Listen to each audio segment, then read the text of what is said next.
Testing 1, 2, 3. Testing 1, 2, 3.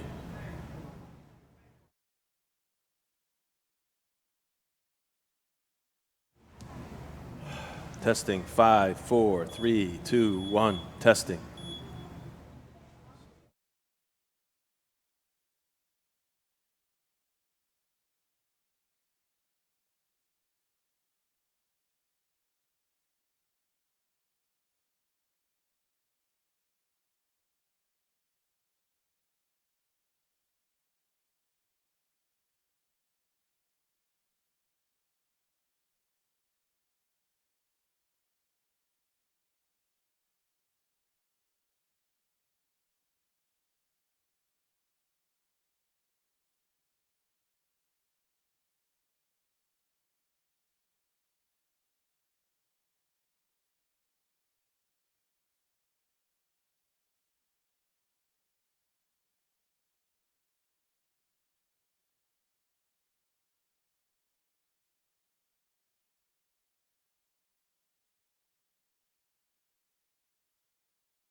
Testing 1, 2, 3. Testing.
Well, good afternoon. Well, good morning, everybody, I should say. And all across Connecticut, there's 32 teams vying for the Connecticut American Legion Baseball Championship. And this is one of those Pod Ds, they call it, games.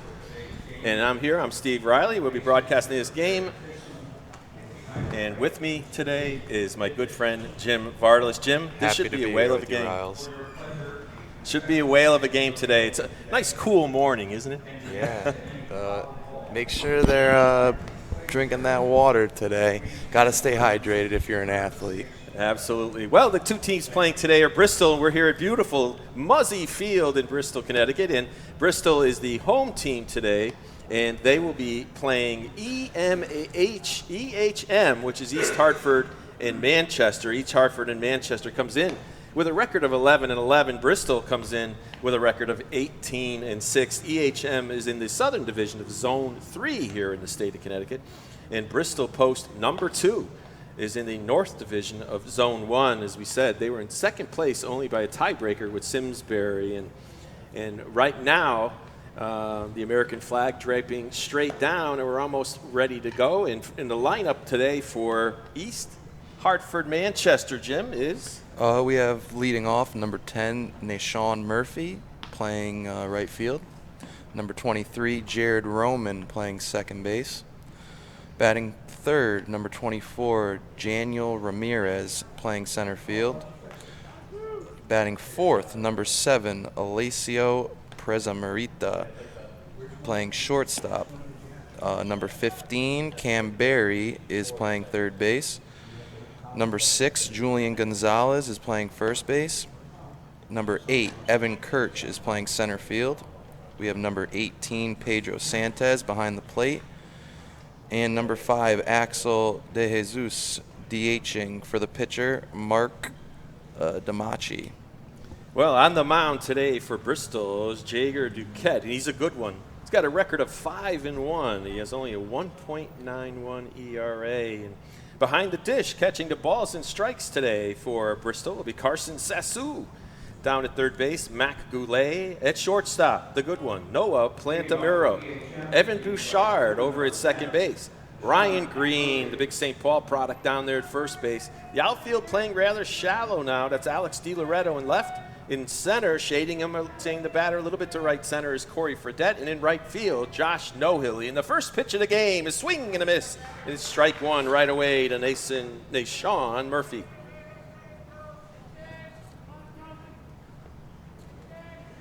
And as the catcher looks in for the signs, gets him from the dugout. And here's the 0-1. It's a curveball. It's hit a high fly ball to left field. And circling around is Alex DiLoretto. And he makes the one-hand catch for the first out of the game.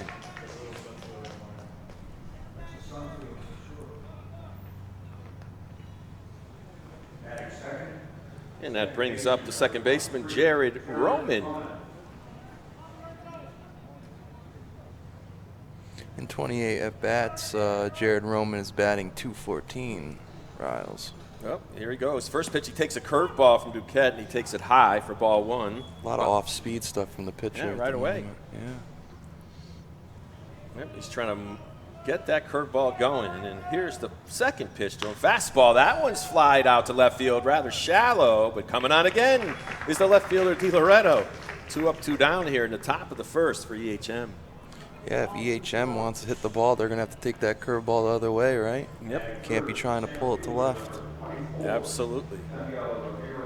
And now it's Janiel Ramirez steps in. Janiel, the center fielder, batting from the left side. As he steps in. Duquette with that wind-up where he starts that left foot in front of the right one. And here's the first pitch, curveball down and in for a strike. And you're so right, Jim. There's another curveball, leadoff curveballs. It's all three batters, really. Yeah. And here's the 0-1 count, and Duquette deals another curveball. It's a high fly ball into right field. It should be playable by the right fielder, Nohilly. He waits a while, and he makes the one-handed catch, and that'll do it for EH here in the top of the first. Well, no runs, no hits and errors in the first for EHM, and Bristol coming to bat right after these important messages. Ladies and gentlemen, a reminder that the concession stand is open, and we ask that any balls hit on the side of the trade where Something went wrong. If you hit that play button, maybe. Something's going on. There it goes. Yeah, there it goes. But the funny thing is, that's not what they're seeing. I don't know how that works.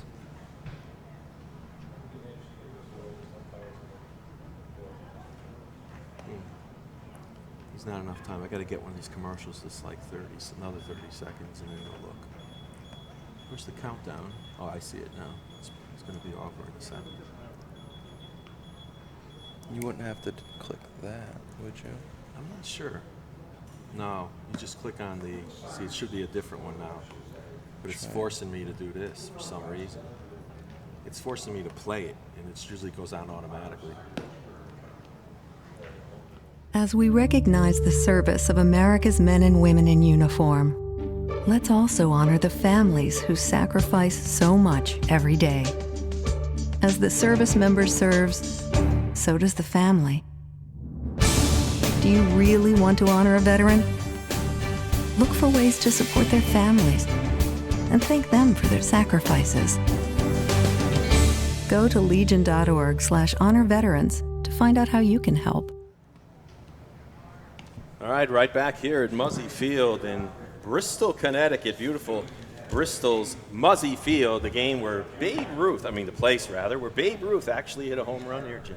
Really? Many years ago. And the lineup today, the batting order for Bristol, Jim? We have number 3, Noah Plantamuro, playing shortstop. We have number 2, Corey Fredette, playing center field.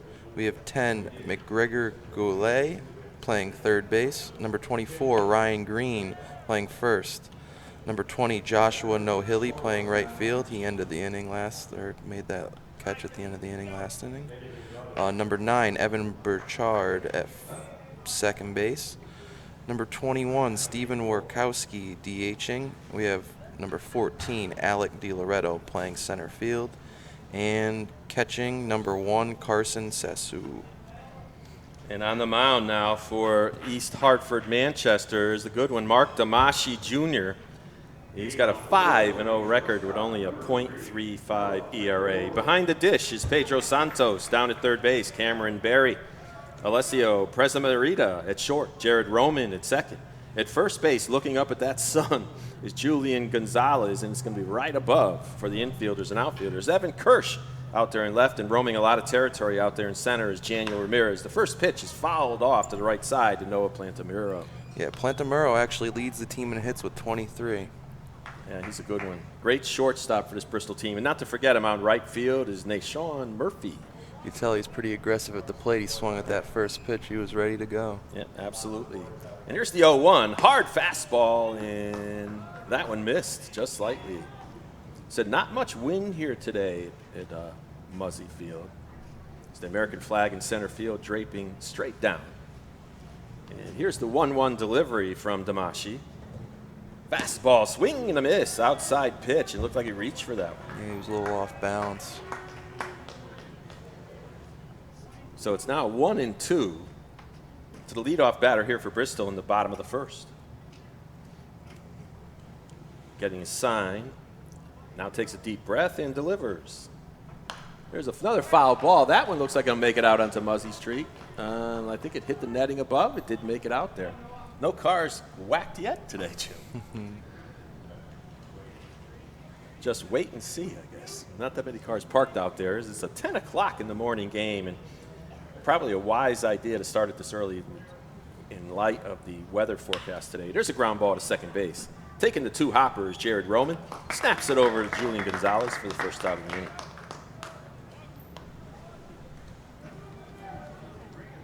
Said big ballpark here at Muzzy Field. 402, I believe. My eyes are correct out in center field.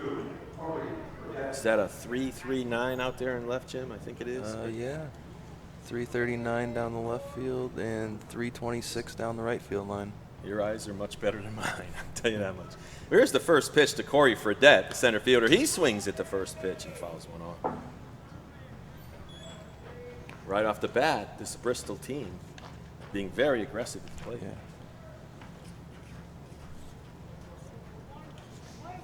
Fredette's played in 21 games for Bristol, so he's probably one of these guys that's been around. You know, summertime, a lot of guys miss vacation, you know, trips to the beach, you know, maybe taking your girlfriend out to eat. Why would you want to do that? You want to be right here playing American Legion baseball. It's 0 balls and 2 strikes now to Corey Fredette.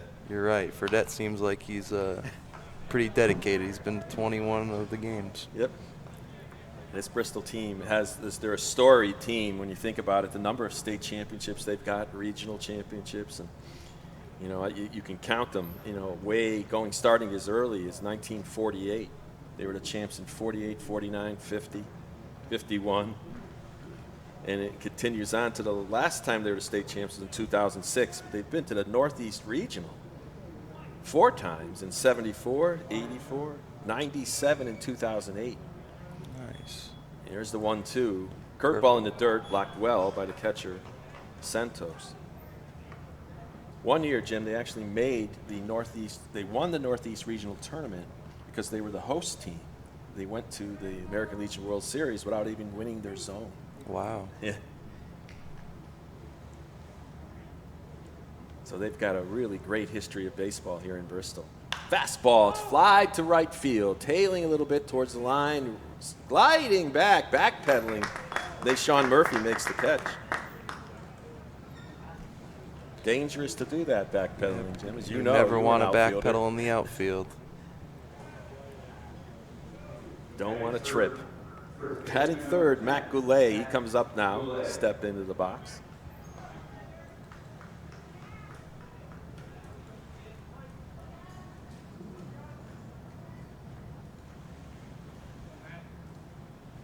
And the first pitch to Goulet. An emphatic call by the home plate umpire, Dave Bindus. It's strike 1. Yeah, that looked a little inside.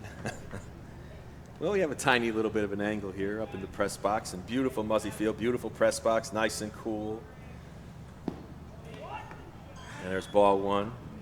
Don Boyle on the call up there in Simsbury, beginning at 11 o'clock. He's going to be out there with a non-cooling press box up there in Simsbury. So sorry, it's the Don. luck of the draw. We got the nice press box. And here's the pitch down low. It's 2-1. Goulet actually has the most runs scored on the team at 19. So if he's on, hopefully they can get him in. Yeah. Here's the 2-1 pitch. There's a reach, and it's fouled off. Seems like some of the Bristol hitters right now, a lot of low outside pitches that they're like stretching to try to make contact with, but they have to protect now, 2-2.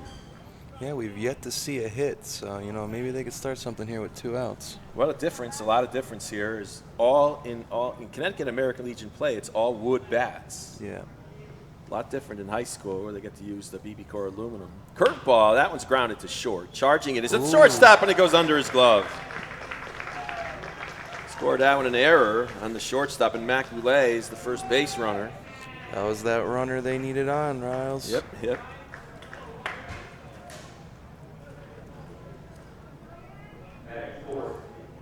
Jim calling me by my nickname, Riles. I'm known as Coach Riles at Seymour High School this past season. Jim played in the 2011 I did, right here at Muzzy Field. Right here at Muzzy Field, in high school. Now from the stretch is DeMonchi. About a 3-step lead over there at first base. Fastball, swing and a miss by the big one, Ryan Green, the St. Paul high product. And let's see if Goulet tries to run at some point. Oh, he's already picking back. First. Yep. Slow toss to first base that time by Damashi. Definitely not his best. Well, it's warm even for 10 a.m. in the morning here at Bristol. Ooh, he looks like he was going and almost the block. There's a high fastball. He goes, and here's the throw. It's high, and he'll be in there with a stolen base. Yeah, even a little head first steal or a head first slide, you don't see that very often. Yep. It looked like if he threw over to first, he might have been able to pick him. Yeah, well done by Goulet. Yeah. 1 ball, 1 strike now to Ryan Green, who has a runner in scoring position now. Now first base is open for Green. Let's see how they pitch him now at 1-1. Fastball, swing and a miss. And it's strike 2. Never want to get behind in the count as a batter, especially with runners in scoring position. Yeah. 2 outs. Let's see if they can get this running. 1 ball, 2 strikes now to Ryan Green. And they play a little runner. Ryan Green takes off at third. He's swinging a miss. Strike 3. It doesn't matter. As the runner was going, but it didn't make a difference as Ryan Green struck out and Mark DeMonchi gets out of there. So Bristol comes up empty here in the bottom of the first. No runs. There was no hits. There was an error. And Bristol has left 1 batter on base. We'll be back with the top of the second inning here from Muzzy Field in Bristol after these messages. I never realized how much the American Legion did in our community until I was overseas and my family needed help. The Legion was there, taking care of things I couldn't, and they asked nothing in return. I guess it's because they know what I'm going through. They've been here before, and when I looked into it, I discovered that there was a way for me to continue to serve my fellow veterans and my community through the American Legion. That's why I joined. I never realized how much the American Legion did in our community until I was overseas and my family needed help. The Legion was there, taking care of things I couldn't, and they asked nothing in return. I guess it's because they know what I'm going through. They've been here before, and when I looked into it, I discovered that there was a way for me to continue to serve my fellow veterans and my community through the American Legion. That's why I joined.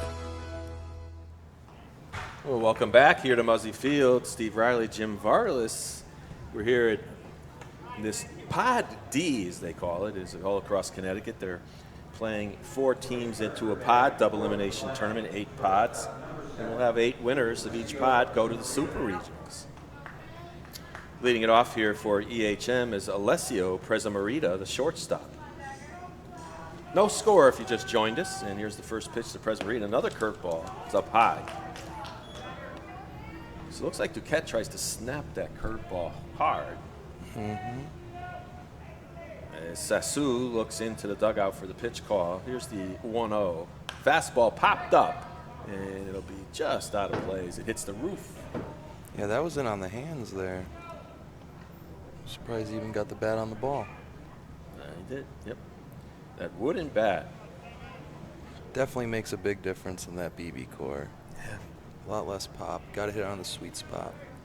Curveball, that one's in the dirt, and then Presamaritas chases it, so it's 1 ball, 2 strikes. So far, Duquette getting away with that curveball. That's been his money pitch, so to speak. Got to think it's coming here, ahead in the count. Curveball right back in, fouled into the netting here. Both teams right now are in the shade as the sun is above us here in the morning here in Bristol, Connecticut. And here's the 1-2. There's a pop-up, and that'll be... I don't think he has a chance. That's out of play. It's going to be out of play on the right side as Green trotted over to try to get it, but it's out of play. So we'll get a new baseball into the pitcher's hands, and counts 1 ball, 2 strikes now. Duquette will wait for Green to get back to his spot. 2 umpires here today. I recognize Dave Bindus behind the dish, the home plate umpire. And here's the 1-2. Another curveball. This one's way outside. 2-2. Well, we see in some of the minor leagues, or at least in the independent leagues, they're going to try to have the strikes and ball counts by computer, right? There's strike 3 call. That'll be a sad day for baseball, Riles. You know, it's always good to have an umpire out there. Well, the umpire goes out there, but supposedly he can overrule it, at least the way they're doing it now in some of these Atlantic League games, I think they were trying it. That if it's way off and he knows it, he can. You know, if you took the umpire out of the game, who would the coaches be yelling at and complaining to? Got to give them something umpire, to do. Right? Curveball, that one bounces away from Sassu. Well, it's 1-0 now to the Cameron Berry, the third baseman, batting for the first time. Perry actually leads the team in RBIs. He's got 10 on the season. Not going to be able to get one here with nobody on, but let's see if they can get a base You never runner. know. I guess a home run gives you an RBI. You're right, Riles. That's the only way. I would imagine that's the only way. It's 2 balls and no strikes now to Cameron Barry. As Duquette shrugs his shoulders and deals. Fastball foul. Chop, see if the first base coach gets it. He does. He snacks it. EHM has not had anybody on base yet, so they got to put the pressure on for Bristol. Yep, 3 fly balls and a strikeout so far for them, as Barry's going to try to change that. The 2-1 pitch. Fastball right past him, and just as we said it, base hit up the middle for Cameron Barry. First hit of the game, really, for either team. And now with 1 out, EHM has a runner aboard. I like their shirts, red and blue. They have powder blue on the face and back, and then on the sleeves is navy blue. It's almost a little American. It's got the red, the blue. Yep. Yep. Sure, it's a combination of colors from those teams, maybe.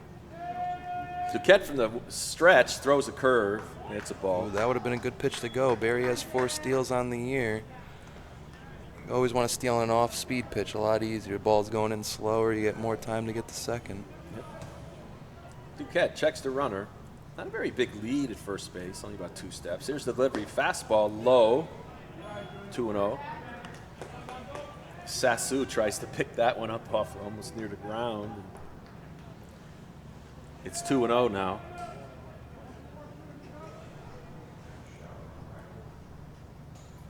And here's the 2-0 delivery, and it's outside, ball 3. Yeah, let's see if they give him the green light here.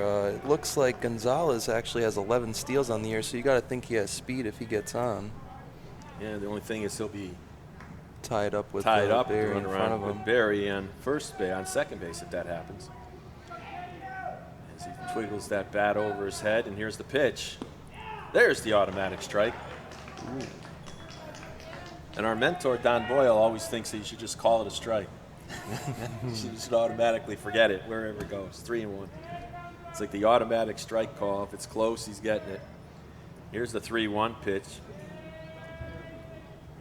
And there's a line drive into left center. That's hit well, and it's over the head of the left fielder to the run-up. Rounding second, heading towards third is Barry. He'll send him home, and he's going to get a stand-up triple, or sliding in triple, and Barry comes across to score, and it's 1-0 EHM. Yeah, Alec DiLoretto, if he had hit the cutoff, he actually threw it over the piggyback man's head. Yep, that's why we keep talking about you have to hit the guy in back. If you miss the first guy, you got to hit the second guy, because there was no play on Cameron Barry. And just like that, EHM takes a 1-0 lead, and they've got a man on third and only 1 out. And the infield now is going to be drawn up on the edge of the grass. And Duquette from the stretch, curveball outside. Now Sassu really has to block those curveballs as Evan Kirch steps in for the first time. Unlike Seymour High School, where sometimes we were afraid to throw a curveball with a guy on third base. Well, don't give away our secrets, Jim. And there's a pitch, curveball. That one again, it's in there for a strike. 0-1, or 1-1 rather. As he's going from the stretch, is Duquette trying to limit the damage to 1. Here's the 1-1. There's a line drive, base hit, ground ball through to left side, and just like that, 3 hits in a row for EHM, and they take a 2-0 lead.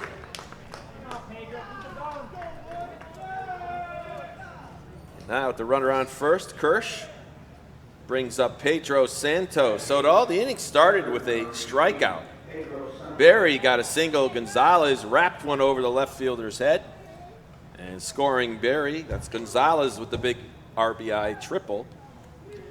And then Evan Kirch with an RBI base hit. Santos up now. Let's see if Kirsch will try to run here. But he has a short lead, only about 2 steps. Kirch actually is tied for steals on the team with 11. There he goes. First pitch outside. Here's the throw, and it's not in time. You're darn right, Jim. That guy is quick. Yep, and Santos actually showed a bunt there. He pulled it back, though, so it looked like it was a fake bunt at the plate. Yeah, fake bunt steal. trying to interfere with the catcher. Sassu didn't make a bad throw, but I'll tell you, that time Kirsch was fast getting to second. Without a big lead either. Duquette checks him at second now. Curveball low. 2-0 now, so Duquette in trouble. There's another runner now in scoring position.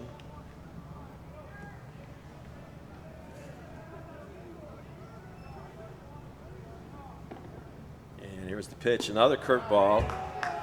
Good time, first base open. You don't want to give him a 2-0 fastball right down the middle. They try to tease him, see if he's swinging anything. Yeah, if you walk him, you get another chance of the double play ball. There's the number 9 hitter, Alex De Jesus, the DH, on deck. Fastball, that one's in there for a strike. Oof, that's the one where you're going, man, I wish I had the green light to swing at that one. Yep. Splits the plate in half, and Duquette now looks in for the sign. Sassu looking to the dugout for the pitch. Duquette kicks and wheels. They throw to second. Oh, he fakes it. Good time to do it, because I tell you, what's Kirsch out there could really run. Duquette checks him. And here's the 3-1 pitch. Curveball, swing and a miss. And that time Santos was trying to hit one into the fir trees out there beyond the old scoreboard in left field. So now the count is full to Pedro Santos. And here's the 2-0 curveball, and the 3-2 pitch rather, and the curveball inside. So Santos is aboard with a walk. First walk of the game issued by Jaeger Duquette. Going to bring up the number 9 hitter, Alex De Jesus, the DH.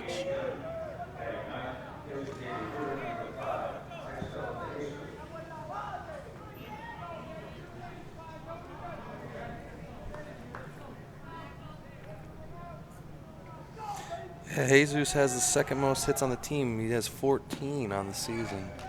Interesting. As that first pitch goes low and away to Jesus, and that's going to bring out Coach LaPenta. And Coach Jerry LaPenta walks slowly out to the mound to talk to Duquette now, because he wants to slow things down, not let this lead get any bigger than 2-0. You know, if you're the pitching coach or the head coach, you're just telling your guy, take a deep breath, throw the ball low, get a ground ball, and we're out of this inning, right? Easy as that. Well, you're one good pitch away from the inning ending. But I'm sure that Alex De Jesus is going to try to put that ball in play. And usually your number 9 guy is speedy. Yep. He's usually like a second leadoff runner.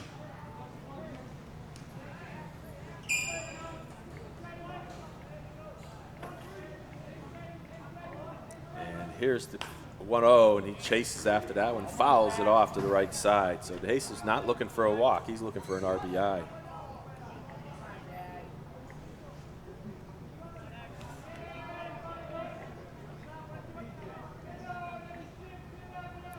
Here's the 1-1. Curveball, swing and a miss. He looked off balance on that one. If you're swinging and you're on the plate, you're definitely a little off balance. Yeah, your back foot is a little bit out there into the other batter's box.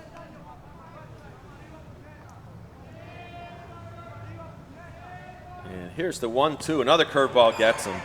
Ooh, that was a big strikeout for Bristol. Yep. Duquette goes to his money pitch and gets to Jesus, brings up the leadoff hitter, Sean Murphy, flied to left his first time up. So with 2 outs, Duquette trying to get out of this trouble. As on the basis of a Cameron Berry single, a Julian Gonzalez triple, and an Evan Kirch single. Just like that, EHM is up 2-0. Here's the first pitch. Curveball in there for a strike.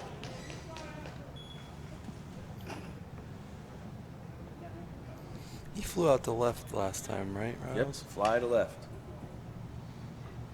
Duquette looks in for the sign. Checks the runner at second base now. And the runners are going, and there's a throw to third, and it's way off the mark.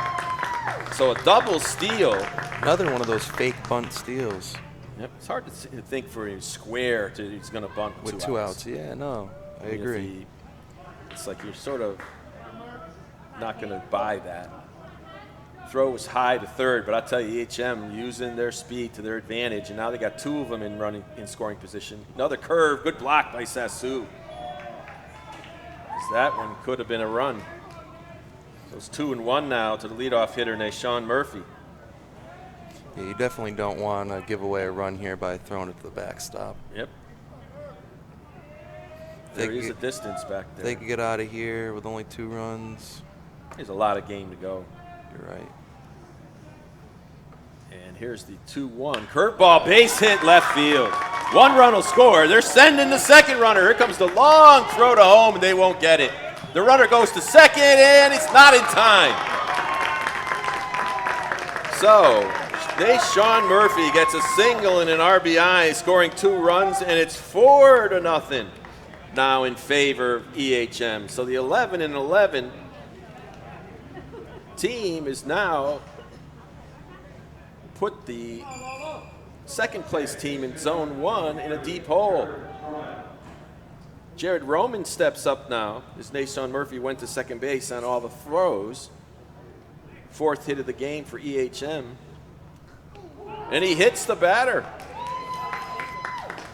So it looks like Duquette, the wheel's starting to come off.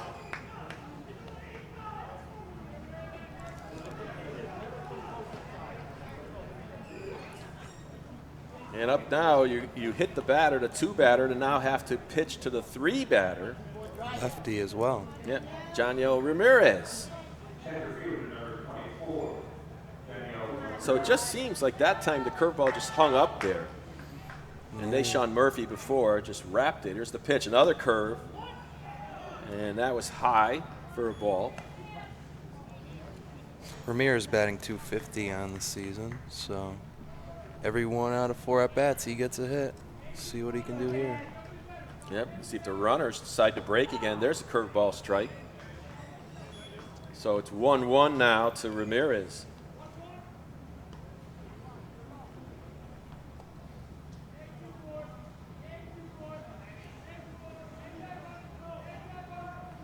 And here's the pitch. Outside, ball 2. Looked like he changed what he was trying to do. That first pitch was really inside. Now he's working away the last 2 pitches. And now setting up outside again. Curveball, that one's blooped out into left field, and it'll be an out as Di Loretto makes the catch. Make that one an F7 if you like to do that at home. Well, in the top of the second inning, EHM sent 9 batters to the plate, and they lead it now by the score of 4-0. See if Bristol can poke back in now after these messages. I never realized how much the American Legion did in our community until I was overseas and my family needed help. The Legion was there, taking care of things I couldn't, and they asked nothing in return. I guess it's because they know what I'm going through. They've been here before, and when I looked into it, I discovered that there was a way for me to continue to serve my fellow veterans and my community through the American Legion. That's why I joined.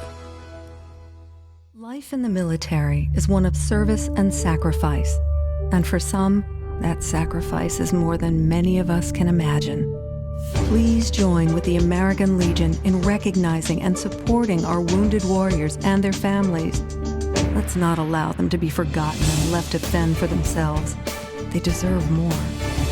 Sometimes just thank you isn't enough. Go to legion.org/honor veterans to find out how you can help.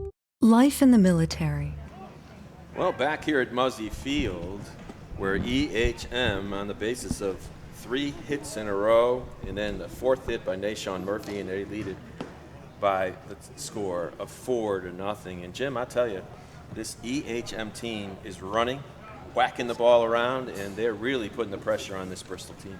Yeah, now it's just up to number 3, Mark Damashi. He's got to throw strikes here. Riles can't walk people, give them easy runners.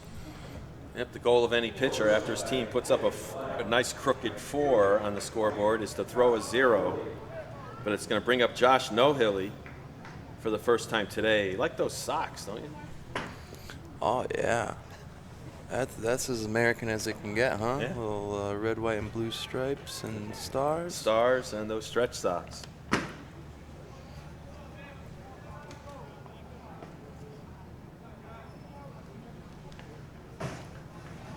And now Mark Damashi.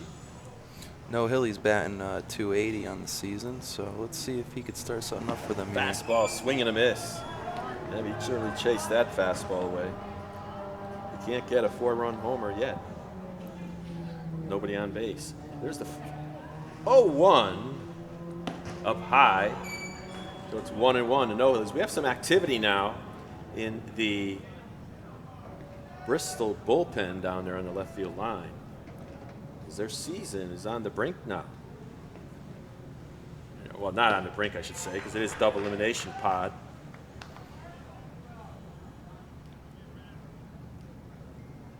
But if you fall into that challengers bracket, as we'll call it, it's a tough one to come back and win 2 in a row against a team that Double elimination tournament. It's always tough to be that team when you got to beat a winning team twice. Yep. So it's 2 balls and 2 strikes now to Josh Nohilly. They'll need to get base runners in a hurry, but it's still very, very early in this game. We're only in the bottom of the 2nd inning. A lot can happen. There's a ball down low. So now it's 3-2. You just don't know, Jim. You know, you can have, once a guy gets on, things start happening. You get one thing to gel your hitters. Yeah, all it takes is one thing to rally up that dugout. Yep. There's a foul ball wrapped into the screen behind us. So Nohilly's still alive. As we said, no wind to speak of here. It is a scorching day, but it is early in the morning here. It's only 10:35 here in Connecticut. And here's the 3-2 again, and that one just misses outside. So Nohilly is aboard. Not what you want to do when you're Well, just what we talked about, that cardinal sin. You don't want to lead off with a walk. Yep. Brings up Evan Bouchard, the second baseman.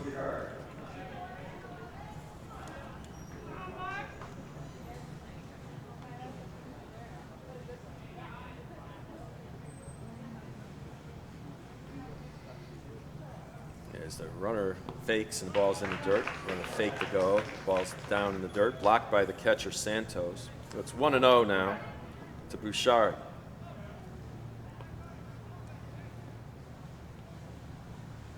See out there in left center, sign of Jim Rice's uniform out there.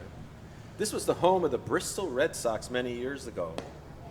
And there's ball 2, and Santos wants to go out and talk to Damashi. I used to come here a lot when I was a kid. Really? The Bristol Red Sox played here for many years. It was a great atmosphere. Well, they have a beautiful stadium out here. I could remember watching some future pros. One year I watched a team that was managed by Dick McAuliffe, who was a Connecticut resident, used to be the second baseman for the Detroit Tigers. Rico Bronya played here for the Tigers. What's that? No, I didn't sneak under the fence. No, I had to pay.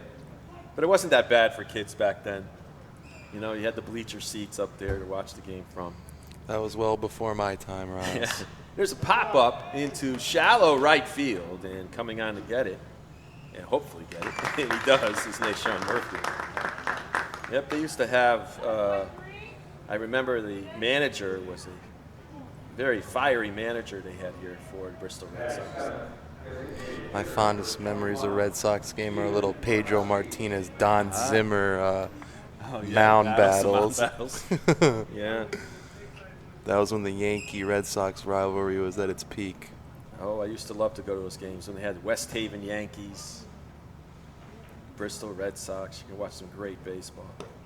There's the fastball in there for a strike now. Steve Warkowski, designated hitter, up for the first time. 1 out, runner on first, Bristol trailing by 4 here in the bottom of the 2nd. Damashi. Glove at his waist. Theo's a fastball. That was fouled back to the screen.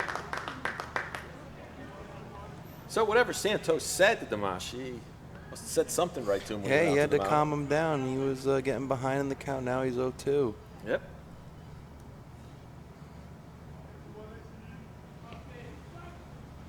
Got to think he's looking for a ground ball here, maybe get him out of the inning. Yep. Workowski, a big, big player for this team. Designated hitter. Mashi deals. Curveball. There's a ground ball in between third and short. It's going to be a tough one for the shortstop. He won't be able to get it. Score that one, a base hit. Infield base hit by Steve Workowski. First hit of the game for Bristol.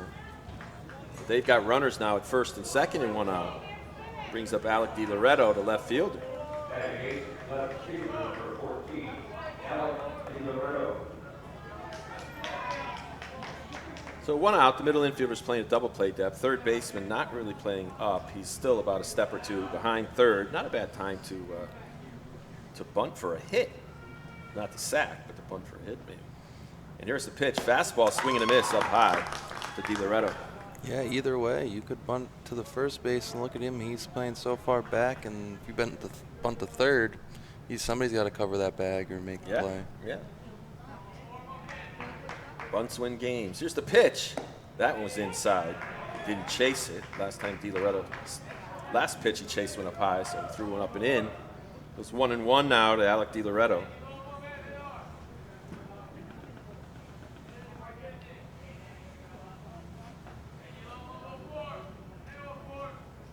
Here's the 1-1. Swing and a miss.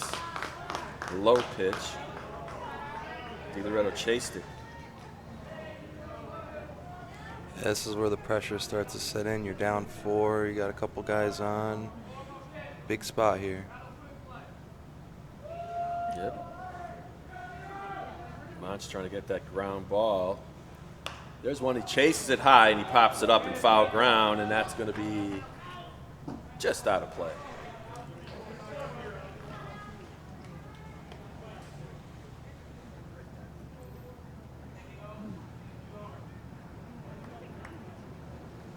That beautiful scenery out there in the outfield, as you can see it here on your screen, wherever you're watching from. See a lot of different fir trees, and it's like 1 or 2 maples in between. Just a gorgeous ballpark. It really is. And here's the 1-2. Fastball fouled back. Loretto stays alive.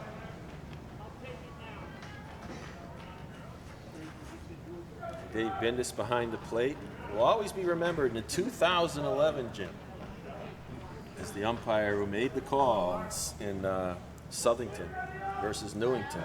Oh, that was the one where he missed the plate. Yep. He made the call at the plate. And it's always been the biggest controversial call probably here in many, many years. Here's the pitch. Curveball, that one's fouled off. Yeah. I was here on the broadcast with Don Boyle up there, way up in that left field press box in foul ground. Yep. And he was the umpire of our quarterfinal game that year against North Branford. And he hits the batter. So the Loretto is on board now, and the bases are loaded. We talked about it. Just takes 1 or 2 things to happen. And now Bristol threatens with the bases loaded and 1 out. And up comes Carson Sassu. As that'll bring a trot out to the mound by, it could be the manager or pitching coach of EHM. And we'll go down their line. Their head coach is Joel Roman. Their associate general manager and coach is Nick Hart. And their assistant general manager coach is Steve Segarra. Sassu might have a shot here to get some runs in Riles. His batting average is 345 on the year. Yeah, he's like the sleeper at the bottom of the order. Yeah. He's got a very good average. Almost like a young Jim Vartelis in the state championship game. Yes. The sleeper at the bottom of the order who can smack a hit here and there. Well, not to forget the Bristol coaching staff, the general manager, Paul LaFleur, assistant general manager, Dave Greenlee. Head coach is Jerry LaPenta. Assistants are Rick Lemke, Bill Mason, and Jerry LaPenta Jr. Nice to see his son, who used to be a player here at Bristol, helping out the team. Bristol trying to poke back in. No word yet up there at Simsbury Field from the Wizard, Don Boyle, as to what the score might be up there.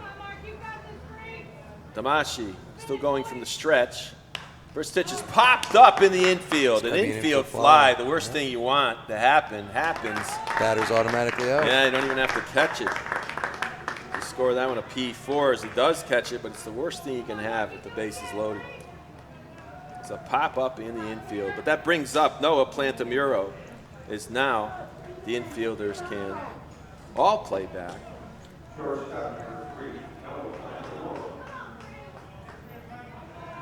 Noah grounded out to second, his first time up. 2 outs, bases loaded. Now Damashi going from the windup. Curveball, that one in the dirt. 1-0.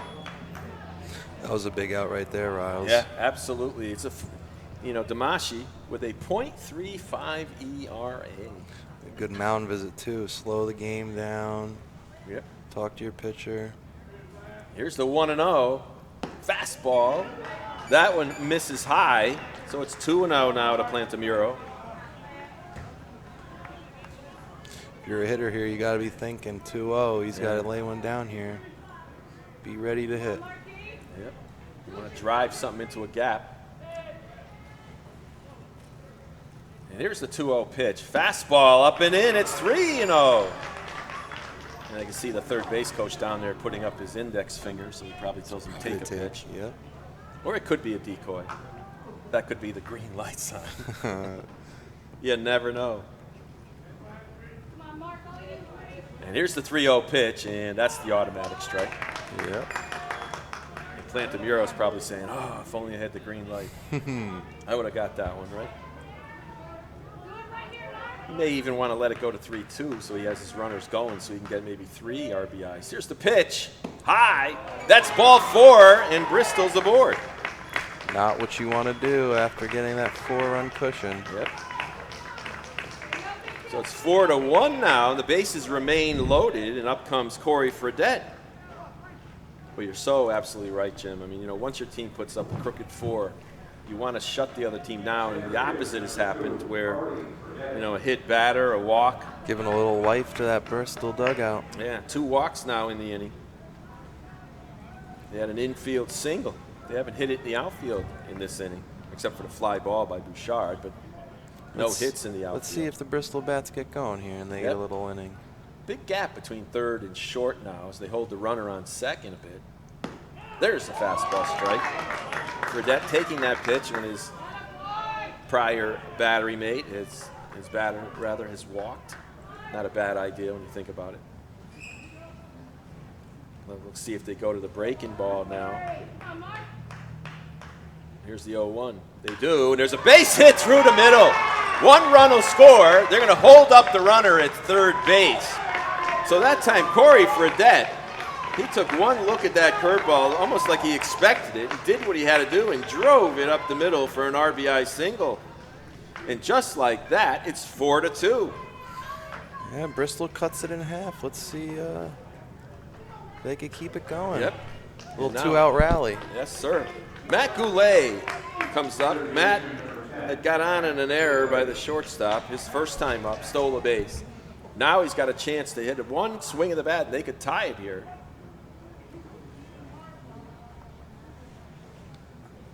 There's now no activity in that EHM bullpen. There's a pop-up, and that should be playable in the infield.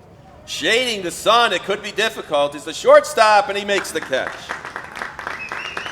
Yeah, you don't see that very often, Riles. The guy had his glove up and without the sunglasses on. He was shading it. Yeah, he was shading it, but he battled and made the catch. So for Bristol here, in the bottom of the second inning, they cut that deficit in half. They come up with 2 runs on 2 hits, and there were no errors in that inning for EHM. We'll be right back to top of the third, right after these messages. America. Meet Greg Anderson. Served 2 tours in Afghanistan, Bronze Star and Purple Heart recipient, and unemployed. The unemployment rate among transitioning service members is unacceptably high, much higher than the general population. Veterans are a proven commodity. They're mature, reliable, and hardworking, and they deserve a chance to get back to work after serving their country. Do you really want to honor a veteran? Hire one. Go to legion.org/honor veterans to find out how you can help. As we recognize the service of America's men and women in uniform, let's also honor the families who sacrifice so much every day. As the service member serves, so does the family. Do you really want to honor a veteran? Look for ways to support their families and thank them for their sacrifices. Go to legion.org/honor-veterans to find out how you can help. Well, for Bristol, in the bottom of the second inning, they came up with 2 big runs to cut the lead in half. So far today, we're in the top of the third now. It's for EHM, 4 runs, 4 hits, 1 error. For Bristol, 2 runs, 2 hits, no errors. Leading it off here for EHM in the top of the third will be, I have it as Alex Presamarita. He takes strike 1. Still on the mound for Bristol is flip the page, Jager Duquette. Here's the 0-1. Curveball, swing and a miss by Presamarita. Struck out his first time up. The count is 0-2. Fastball just missed. Still some activity in that Bristol bullpen down the left field line.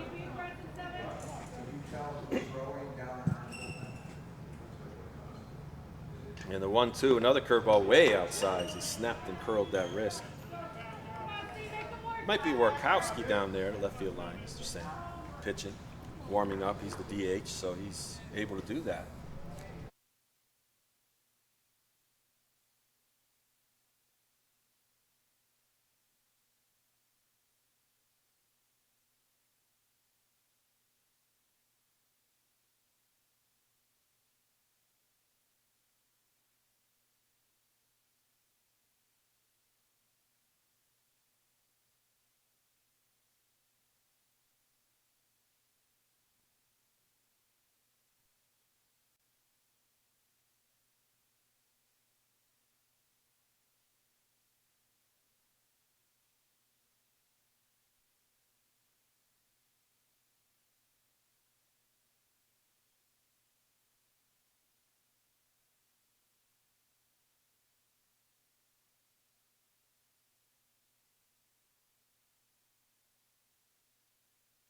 Got some fans encouraging down there. Come on, number 7. Yep. Let's see if they could. Curveball fouled into the backstop. Yeah, not a bad crowd here today for a 10 o'clock in the morning game, and come out and see the young men of American Legion Baseball here on SportingNewsCT.com. A first for us this year. We have 3 games going at once right now. One from Stanford and one from Simsbury and right here at Muzzy Field. There's a pop-up in the foul ground or just near fair ground, and Green comes back and he backpedals to make the catch. Tough play as he backed up. It's a tough one. You want to turn that shoulder and run usually, but still makes the play. That's all that counts. Cameron Berry steps in. Cameron singled and scored a run. He started that rally last inning. As he now faces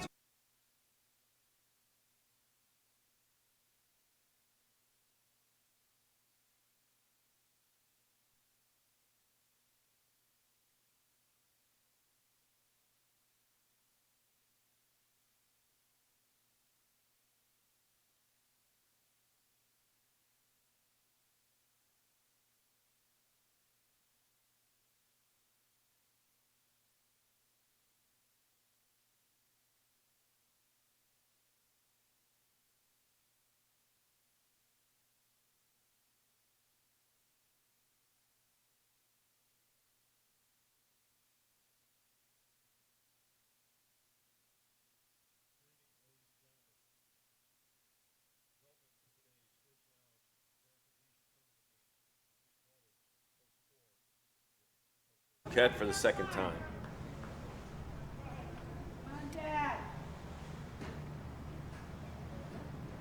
Here's a curveball in the dirt. It's got to be a rough day to be a catcher today, Riles. Brutal heat. You're dropping to the ground. Oh. Yeah. Absolutely. Here's the 1-0. Another curve in there for a strike. Duquette with that bread and butter pitch, his curveball. Yeah, The trick is to just not let him know when it's coming. Without a pitching tendency Yeah. chart, you know, you don't really know, but he's definitely favored that curveball all Yeah, day. just threw another one, and it's 2-1.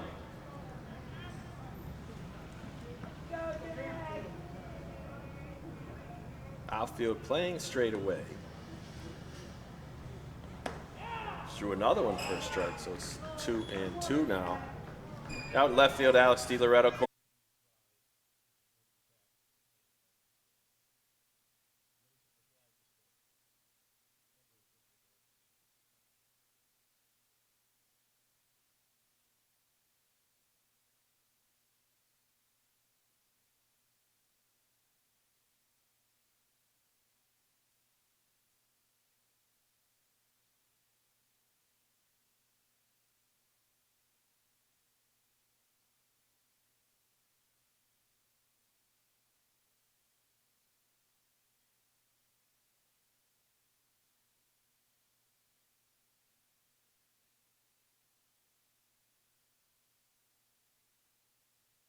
Out there in straight center.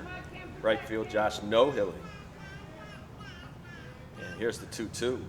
There's a long fly ball to left field, and taking a few steps back and catching is DiLoretto. He's had a busy game today. That's his third put out of the game. So with 2 outs, that brings up Julian Gonzalez. A triple his last time up over the left fielder's head. See if Bristol moves back there in left field.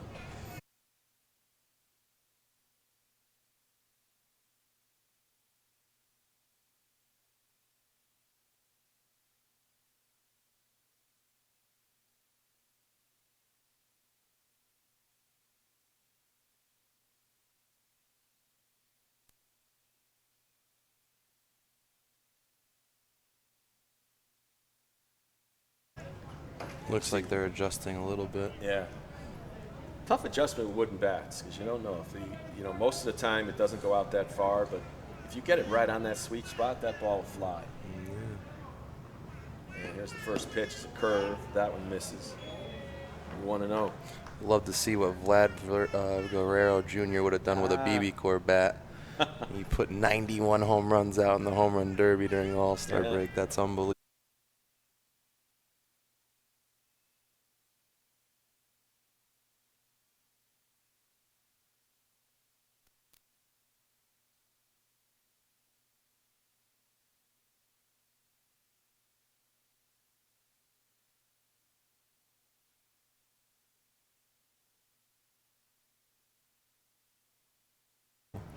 To think that they're playing with wood bats. Yep, there's a strike.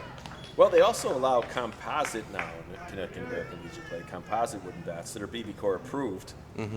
They did ban those a couple of years ago, I believe, but now they allow them to use it. Here's the 1-1. There's a bloop out to center field. It'll get out there for a base hit. So Gonzalez now is 2 for 2. Fifth hit of the day, and he got a 2-out single. Triple and a single. Yep.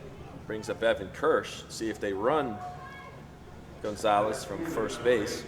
Yeah, he definitely has speed. See 2 outs if they're aggressive here. Yeah, he's going.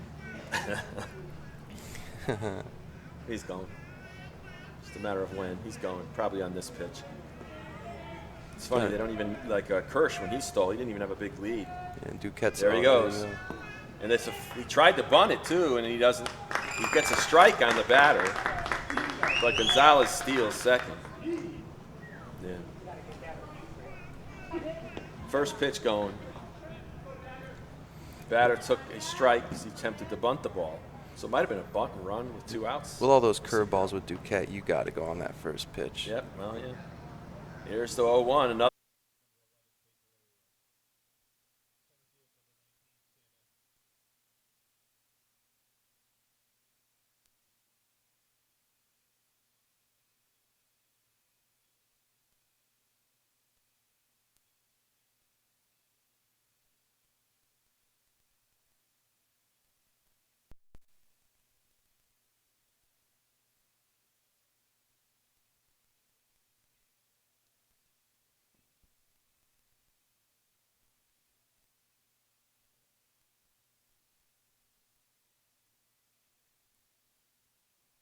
That's 2.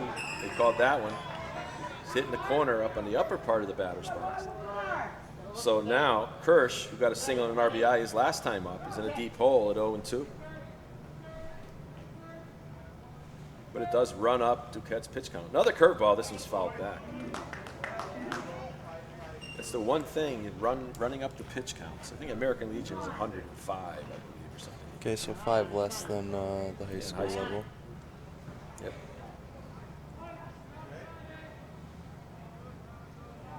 And here's the pitch. Swing and a miss, strike 3. Third strike out of the game, and Duquette gets out of that jam. For EHM, here in the top of the third, no runs, 1 hit, no errors. They leave 1 runner on base. Their first runner left on base here today.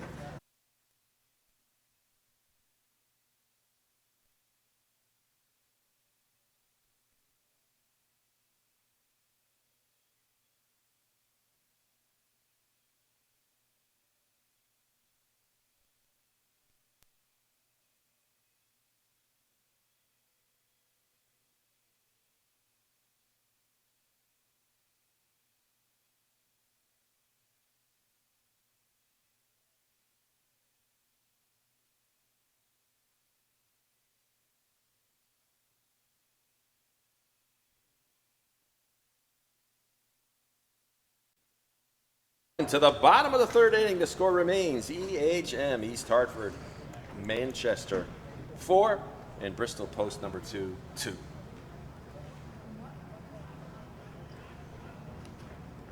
The American Legion, we're a powerful force for the nation. We're patriots through and through. We believe in our flag and all that it stands for. Our Constitution, our Pledge of Allegiance, our way of life are all fundamental to maintain the greatest country on earth. We promote and defend these values every day in communities across the nation. Go to legion.org to find out more about the American Legion's commitment of service to America. Meet Greg Anderson, served 2 tours in Afghanistan, Bronze Star and Purple Heart recipient, and unemployed. The unemployment rate among transitioning service members is unacceptably high, much higher than the general population. Veterans are a proven commodity. They're mature, reliable, and hardworking, and they deserve a chance to get back to work after serving their country. Do you really want to honor a veteran? Hire one. Go to legion.org/honor veterans to find out how you can help. America, meet. Oh, welcome back to Muzzy Field. We've got a good one here this morning between EHM and Bristol. This American Legion Pod D.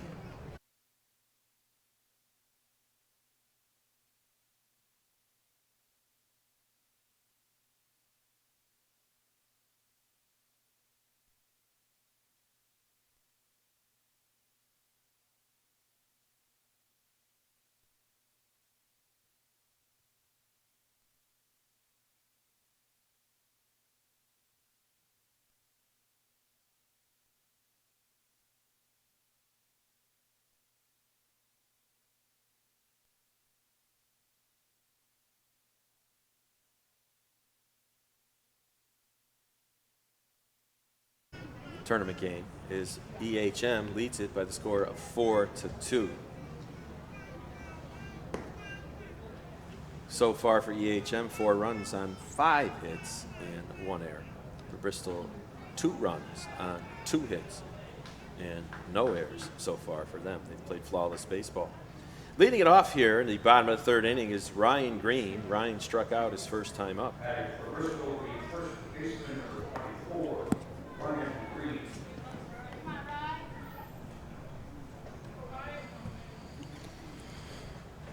Well, it certainly tells you how good the zone is that EHM was playing in. I think they were second to last in their zone. With 11-11 record, you got to wonder if this, certainly Damashi's their ace as Green swings and misses through that one. You definitely always benefit from having a tougher schedule and playing tougher teams. And here's Damashi's 0-1. That's outside, that missed. Ryan Green, the All-State player from St. Paul of Bristol. He's had a great career at St. Paul, as he has here in Bristol American Legion. And here's the pitch outside, so it's 2-1. So you notice Damashi in this last inning and in this inning now falling behind hitters again. Yeah, it looks like he's trying.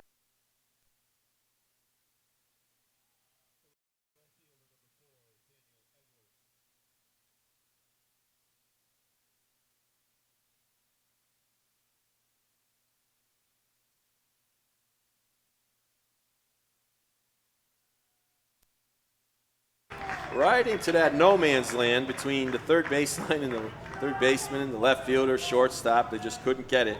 Yeah, it's you need to communicate there, outfielders and infielders. Yes. Outfielders always have it first. The Air Force has to catch everything, right, Yeah, Coach the Air Riles? Force, yes, sir. When it hits the grass, the outfield Air Force, as we call it, has to try to run it down. So Nahili on at first base. It brings up Evan Bouchard, flied out to right his first time up. And here's the pitch. There's a bloop into right field, and it looks playable for the right fielder, Sean Murphy. And Sean gets the second time. It's his third put out of the game, but the second time Bouchard is hit to him.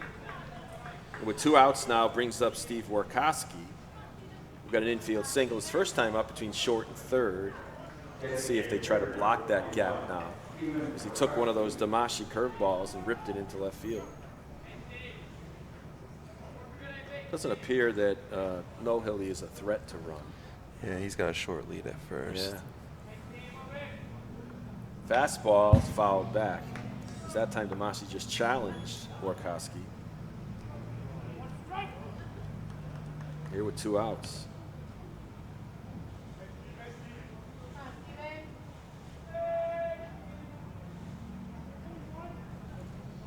Two other games, as we said, they're already underway that you can click back and forth to on our channel.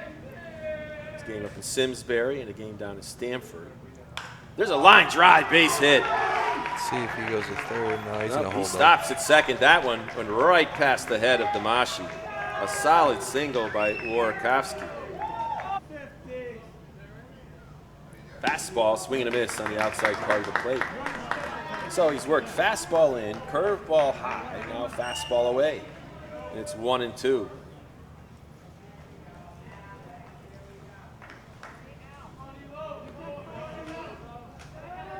And here's the pitch. Way in, almost hit him in the shoulder like he did last time. Yeah, he was getting a little flashbacks of his last at-bat right there. Yeah. 2-2. 2 balls, 2 strikes, 2 outs, all 2s on those top of the scoreboard here. And here's the pitch. Fastball, that one's fouled back as DiLoretto stays alive. Scrappy hitter trying to get his team further back into this game. They trail it by 2 here in the bottom of the third.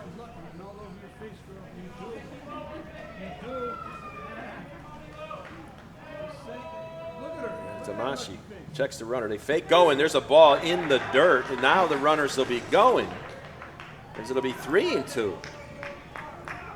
Damashi going to a lot of hitters to full counts.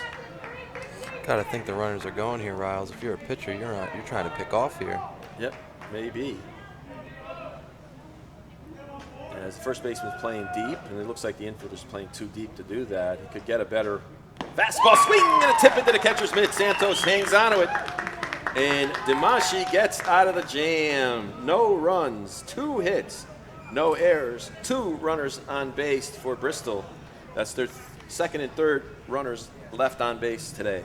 After 3 full innings, the score here from Muzzy Field in Bristol, Connecticut is EHM. That's East Hartford, Manchester 4, and Bristol 2.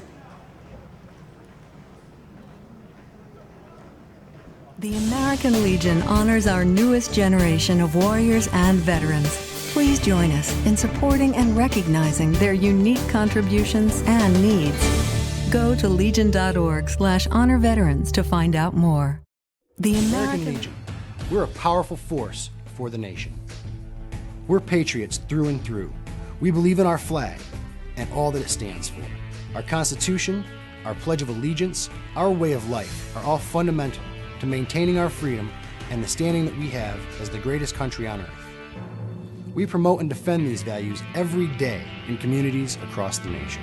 Go to legion.org to find out more about the American Legion's commitment of service to America. Well, welcome back to Mussey Field. We've got a good one here this morning between EHM and Bristol. EHM leads it by the slim score of 4-2. And Jim, so far, both these pitchers running up their pitch counts. Yeah, Riles, you're going to have to go to the bullpen sooner or later. Well, you have to think that with an 11-11 record, that since Damashi appears to be far and away got to be their best pitcher at 5-0 and a .35 ERA, that you got to wonder what they got in the tank beyond that.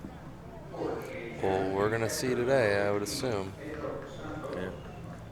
Pedro Santos steps in for the second time today, walked and scored a run his first time up. Another curveball, that one's popped foul. Up on top of the roof here at Mussey Field. Beautiful press box here if you've ever been here before. You got to think these EHM hitters got to know this guy's from Bristol. He's throwing a lot of curveballs. You just got to be ready for it now. Yep. There's no excuse. That looked like a fastball. I don't know if that was like no, that was outside. Yep. 0-2 now to Pedro Santos.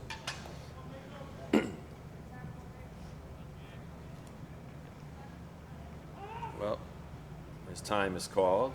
The home plate umpire Dave Bindus. No wind still here to speak of as the American flag drapes proudly straight down on that center field flagpole. Here's the 0-2 curveball. That one's beat out into right center, as you said, Jim. You got to anticipate. Gets by the center fielder. And now the runner looks like he's going to get into second. That's going to be throw goes over the shortstop's head. And Santos now at second base. Scored that one a single and an error on the left fielder. First error of the game for Bristol. Sixth hit of the game for EHM. And now they've got a leadoff runner on second. See if they'll bunt him. Alex DeJesus comes up to the plate. That's a costly error there. It could prove costly, rather. Yeah, you know, that ball was hitting the gap. You got to belly the turn, and you got to cut that ball off. Curveball, that one's ripped foul. Also, you got to hope that your right fielder is backing you up if you do cut that off. He chased it. I thought he would get it. He just missed it. It just went under his glove. So it's 0-1 now, and DeJesus, and boy, does Duquette want to strike out here. They weren't bunting. Fastball, swing and a miss. I was surprised they wouldn't bunt there, maybe. But, you know, a lot of coaches don't believe in giving up outs. Yeah, you know, the guy on second, you always want to think about that, pulling the third baseman off the bag.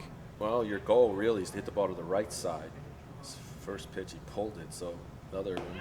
There it is. He struck him out for the second time today. Yeah, with an 0-2 count, you got to be aggressive at the plate. Yeah, you got to be ready to hit. They don't want to see people walking. So up comes Nashawn Murphy. Nashawn had a single and an RBI his last time up, fly to left his first time up. So with one out and a runner on second now. And the leadoff single and an error by Santos, standing on second base, or off of it. Duquette spins. They fake a throw to second. Want to keep that runner honest, seeing if they're going to steal him. As the EHM likes to run. Duquette looks in. Sassu for the sign, throws another curveball, blocked by Sassu, but it gets away from him, and that's going to allow the runner to get the third base. Scored that one a wild pitch in the dirt. Yeah, that was a great read. Yep. Yeah, the ball went in the dirt, popped away, not too far from Sassu, but you know, the alert and speedy Santos gets the third now, and that forces your infielders to come up on the edge of the grass.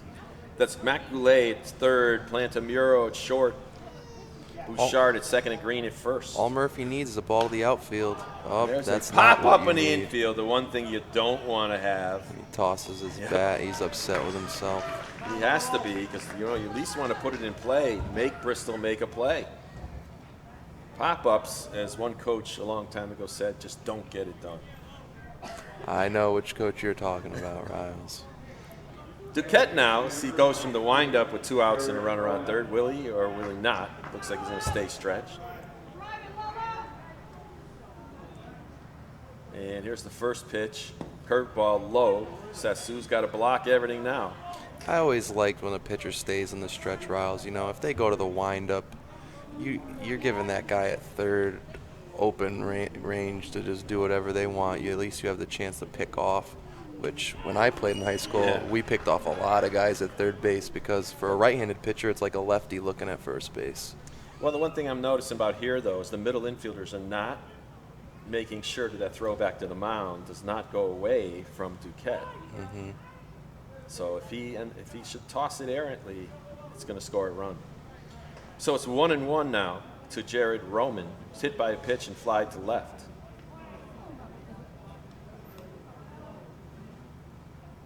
Fastball in there right at the knees. That was a good pitch. Good pitch right at the knees by Duquette. So it's now 1-2 to Jared Roman here. Top four, 4-2 in favor of EHM. And here's the 1-2. Fastball popped up into shallow right field. Coming on is the right fielder, No-Hilly, and he makes the easy catch. So a leadoff double gets stranded for EHM here in the top of the fourth inning as they come up empty.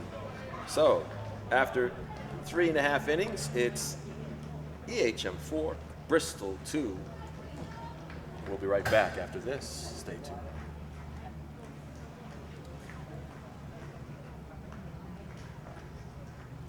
Greg Anderson served 2 tours in Afghanistan, Bronze Star and Purple Heart recipient, and unemployed. The unemployment rate among transitioning service members is unacceptably high, much higher than the general population. Veterans are a proven commodity. They're mature, reliable, and hardworking, and they deserve a chance to get back to work after serving their country. Do you really want to honor a veteran? Hire one. Go to legion.org/honor veterans to find out how you can help. America, meet Greg Anderson. Honors our newest generation of warriors and veterans. Please join us in supporting and recognizing their unique contributions and needs. Go to legion.org/honor veterans to find Tours out. in Afghanistan, Bronze Star and Purple Heart recipient, and unemployed. The unemployment rate among transitioning service members is unacceptably high, much higher than the general population. Veterans are a proven commodity. They're mature, reliable, and hardworking, and they deserve a chance to get back to work after serving their country. Do you really want to honor a veteran? Hire one. Go to legion.org/honor veterans to find out how you can help. America, meet Greg Anderson. Served 2 tours in Afghanistan, Bronze Star and Purple Heart recipient, and unemployed. The unemployment rate among transitioning service members is unacceptably high, much higher than the general population.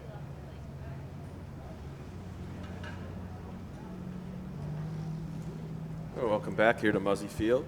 We're moving on to the bottom of the fourth inning. Score remains EHM 4 and Bristol 2.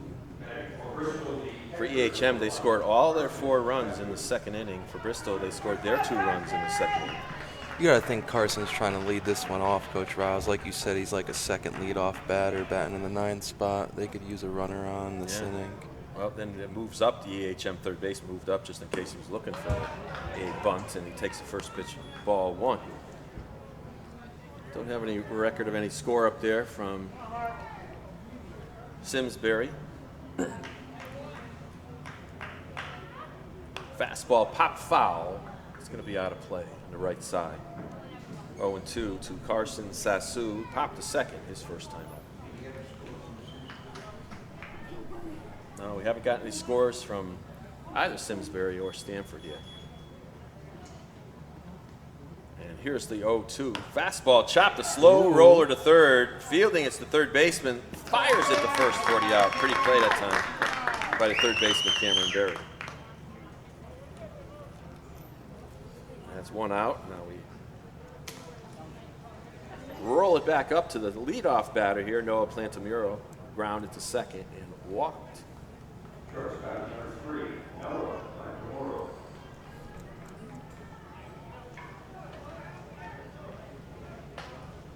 So far, other than that second inning, Jim, this game has sort of settled down. Yeah, you know, Both pitchers Bristol putting up zeros. Bristol needs to put the pressure on EHM. Curveball for a strike. They want to make it into the next. Well, if you don't want to fall into the challengers bracket, we'll call it. It's You're a right. losers bracket. Because you're not We really wouldn't a want to loser offend yet. anybody. Yeah. You're not really a loser yet because it's double elimination. There's a fastball up high, so it's 1-1 now to leadoff hitter Noah Plantamura from Bristol Post 2. The Zone 1, they had the same record as the champion of the Zone 1 North Division, Simsbury, at 18-6. But Simsbury got the nod because they had the head-to-head competition. They had the better of them. So it's 2-1 now to Plantamura.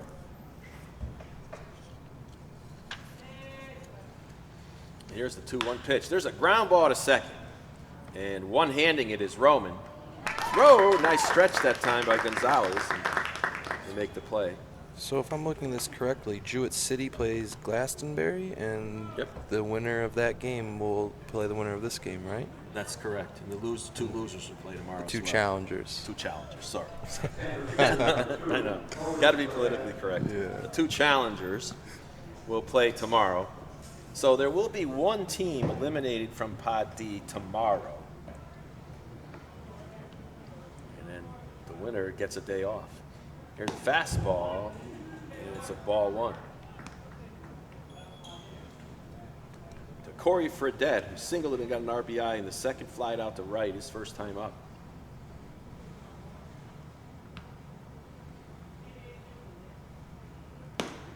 Way up high. Like he tried to throw a slider of sorts. I don't know what it was, but it's 2-0 either way.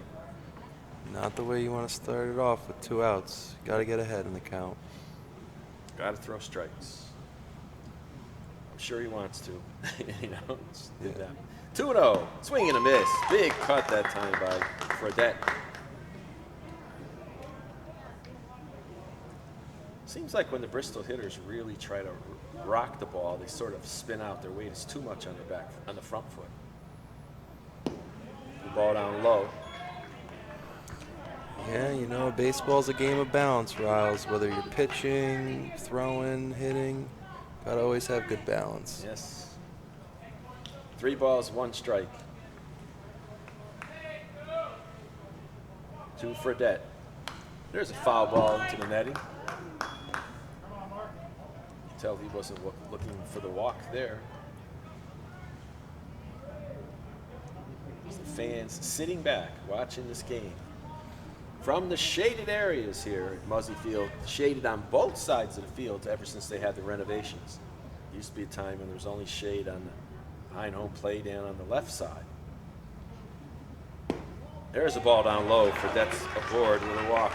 Definitely not what you want to do as a pitcher is with 2 outs, walk a guy. Yeah. Give a 2-out little walk. hope. See if Fredette steals. See how many stolen bases does Fredette have on the year? Has 2. And he hasn't stolen a heck of a lot. Many thanks to Paul LaFleur, the general manager of Bristol American Legion, for providing us with this statistical information on his team. So we could bring it all to you here live on SportingNewsCT.com. He does have an aggressive lead, though. Yep, let's see what he does. Is now Mac Goulet, who got on in an error. His first time up. He really rips into that one foul. Out of play, left side. Yeah, way ahead of that one. He hit that one over that old press box over there. 0-1 now to Mac Goulet, the third baseman. Also popped to short here this morning. And here's the pitch. Curveball, that one chopped foul, and Coach LaPenta thought about it and then said, nah, I ain't gonna put my hands on that one. In American Legion play, it's mandatory that coaches on the field, they're in the coaching boxes, wear helmets. They don't have to have a flap on them, but they have to have a helmet. They should make that a rule in high school, if you ask me. But they don't. Yeah, someone got me a nice blue one this year that I wore. I wore for 1 game, and we actually won in extra innings against Torrington. Yes. Here's the pitch. There's a high fly ball to right field. This should do it. And then Sean Murphy rounds and catches the ball, makes the 2-handed catch, to be certain. That'll do it here for Bristol. No runs, no hits, no errors. They left one runner on base here. That's their fourth left on base in the game. We'll be right back. At the top of the fifth inning, the score remaining EHM 4 and Bristol 2. One of service and sacrifice. And for some, that sacrifice is more than many of us can imagine. Please join with the American Legion in recognizing and supporting our wounded warriors and their families. Let's not allow them to be forgotten and left to fend for themselves. They deserve more. Sometimes just thank you isn't enough. Go to legion.org/honor veterans to find out how you can recognize the service of America's men and women in uniform. Let's also honor the families who sacrifice so much every day. As the service member serves, so does the family. Do you really want to honor a veteran? Look for ways to support their families and thank them for their sacrifices. Go to legion.org/honor veterans to find out how you can help. As we recognize the service of America's men and women in uniform, let's also honor the families who sacrifice so much every day. As the service member serves, so does the family. Do you really want to honor a veteran? Look for ways to support their families and thank them for their sacrifices. Go to legion.org/honor veterans to find out how you can help. Well, back here in the top of the fifth, back up now is January Ramirez. He took a first pitch ball. The 1-0 pitch to him is outside, low, 2-0 now to January Ramirez. A fly to right, fly to left here. So it's the top of the fifth inning. Thanks to Dave Greenleaf for information he gave us. There's a strike giving us that prior to this inning, Jaeger Duquette had 72 pitches. So he's now at 75 pitches. There's a bloop foul to the left side.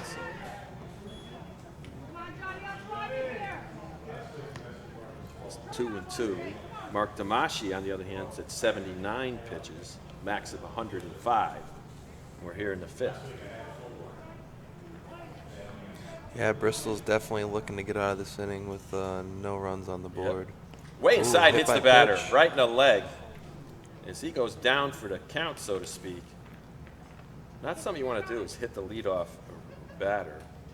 Got hit right in the right leg between the ankle and the knee. And that's got to be painful. A lot of those guys nowadays wearing shin guards and all kinds of things. Things that when I played, I didn't even think about wearing an arm guard or anything like that. Yeah. Maybe I would have been a little more aggressive at the plate. Well, yeah, if you have an arm guard, you lean it in. Hopefully this guy's okay, though. Well, you think that, you know, you got to get up and you got to walk it off and see what it feels like. Now you got to see if you got to continue in the game, or else American Legion rules. I don't think the tournament you cannot re-enter. You can? Okay. Okay. So there's new re-entry now all the way till the finals. So when you're in the finals, you can. Look at that. He's even going to run out to the outfield grass. Yeah, he's going to try to get that leg going a little bit, because I'm sure you get a little swelling in there. You know, you would have thought before this he would have been able to steal a base here, but now with that limp. Yeah, watch, it's a decoy. He's stealing second and third. Yeah, he's stealing. Right? He just flies. They're still waiting. He's still asking for time till he gets his leg ready. As you know, I think it was an 0-2 count on that, wasn't it? It was. Yeah. So, I mean, you know, that's the tough part. If you're Duquette, you don't want to hit people when you're way ahead in the count. Yeah, you definitely do not want EHM to get another insurance run here if you're Bristol. Brings up Alessio Presamarita, who struck out and popped to the first baseman in foul ground. There's a line drive right at the center fielder. And he hit it hard, but Corey Fredette makes the catch. Yeah, if that was anywhere but the center fielder, that would have been a tough play. Yeah, right at him. And that's going to bring up Cameron Berry, who scored the first run of the day for EHM. A single and a fly to left. Number 5 hitter in the lineup for this EHM team.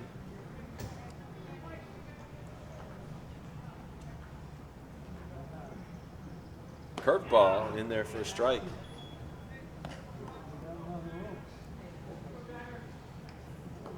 So it's an 0-1 count now to Cameron Berry, the third baseman for EHM. Here's another curveball. That one hits the dirt, but it's trapped pretty well by Sassu. You're right, though. It looks like Ramirez down there may not be running anywhere. Yeah. You get shaken up like that, you second guess whether you're going to make it a second. There's a foul ball towards the third base coach. Makes his second play of the game. Now they're third. There's a pitcher warming up in the EHM bullpen now.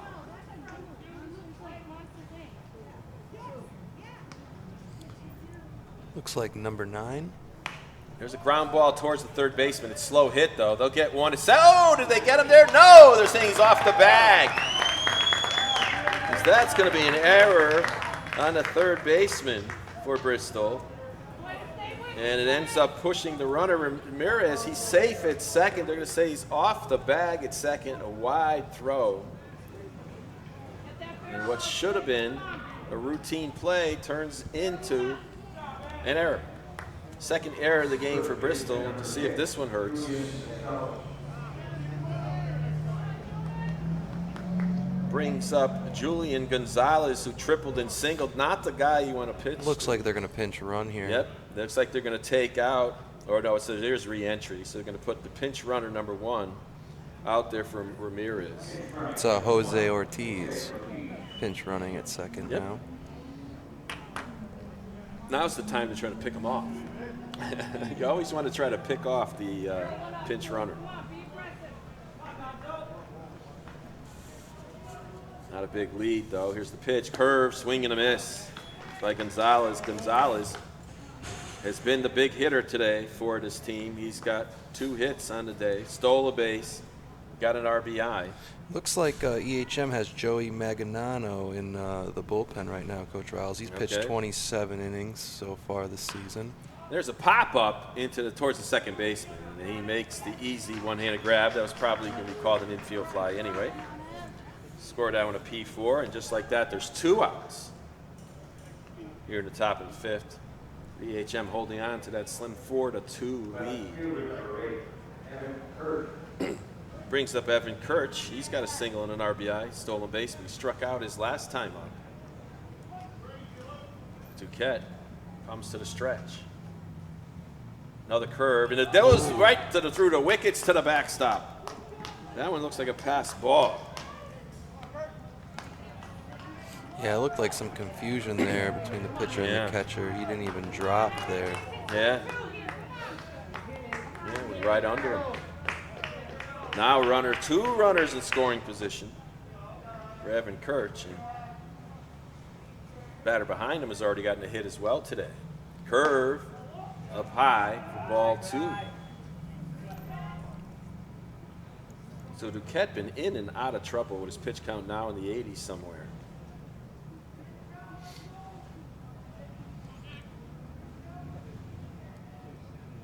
Here's the pitch. It's inside. 3-0, it's not the worst case scenario, but you do have Santos up next, who got a single the last time, and then the error. Yeah. Yep. Yes, sir.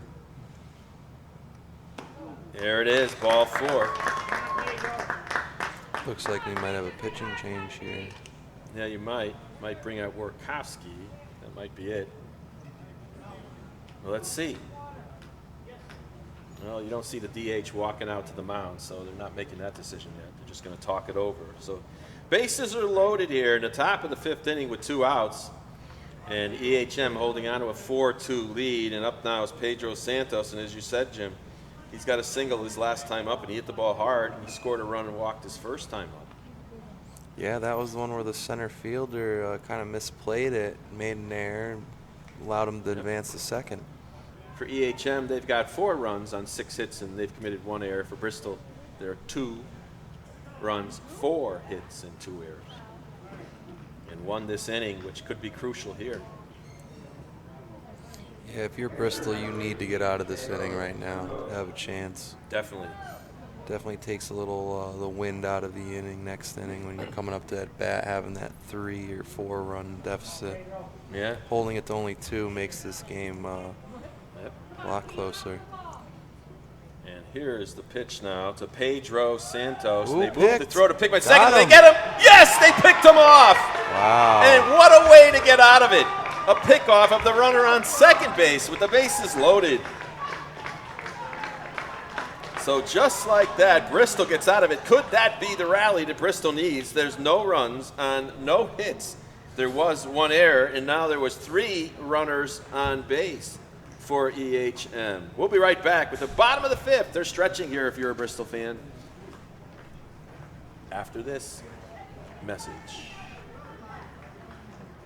Today, more than ever before, women are on the front lines of America's defense. These brave women struggle and sacrifice to help keep our country secure. They deserve to be recognized for their service as guardians of freedom. Please support the American Legion's efforts to serve the growing number of women veterans. Go to We legion.org. recognize the service of America's men and women in uniform.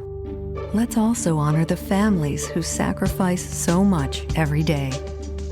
As the service member serves, so does the family. Do you really want to honor a veteran? Look for ways to support their families and thank them for their sacrifices. Go to legion.org/honor-veterans to find out how you can help. Well, back here at Muzzy Field, we're going on to the bottom of the 5th inning. Jager Duquette threw it to Plantamuro at second base. They picked the runner off second. And just like that, Bristol survives a bases-loaded situation. Yeah, let's see if the tides turn now, Riles. You get a little momentum picking off a guy where you're in a situation where you're about to give up a couple runs. Let's see if the bats get going for Bristol here. 4, 5, and 6 up for Bristol here at the bottom of the 5th. That'll be Ryan Green, Josh Nohilly, and Evan Bouchard. And that's the 8th runner left on base for EHM. So they haven't scored since the 2nd, but then again, neither has Bristol. And Mark Damashi out to continue to pitch in the 5th here. But he does have 79 pitches so far. And leading it off is Ryan Green, who struck out fly to center. That was a deep one to center field, though, as he hit it a long way his first time up. The outfielder's not playing him shallow, I should say. Curveball, and it's in there for a strike. So Damachi trying to hang on as there's still activity in that EHM bullpen.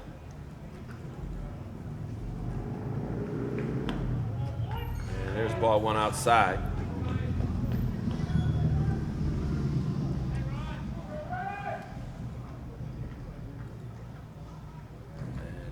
And a wind up from Damash. There's a chopper down to third. It takes a short hop, and that's to be a long throw. Will they be able to get him? No. An infield single by Brian Green. Not much you could do about that one if you're the third baseman. That took so long to get there. Big hop. Long hop. You had to wait for it to come down. He had to really charge it, get it on the short hop. But once you didn't do that, that's the trouble. Now that brings up Josh Nohill. He singled his last time up and walked.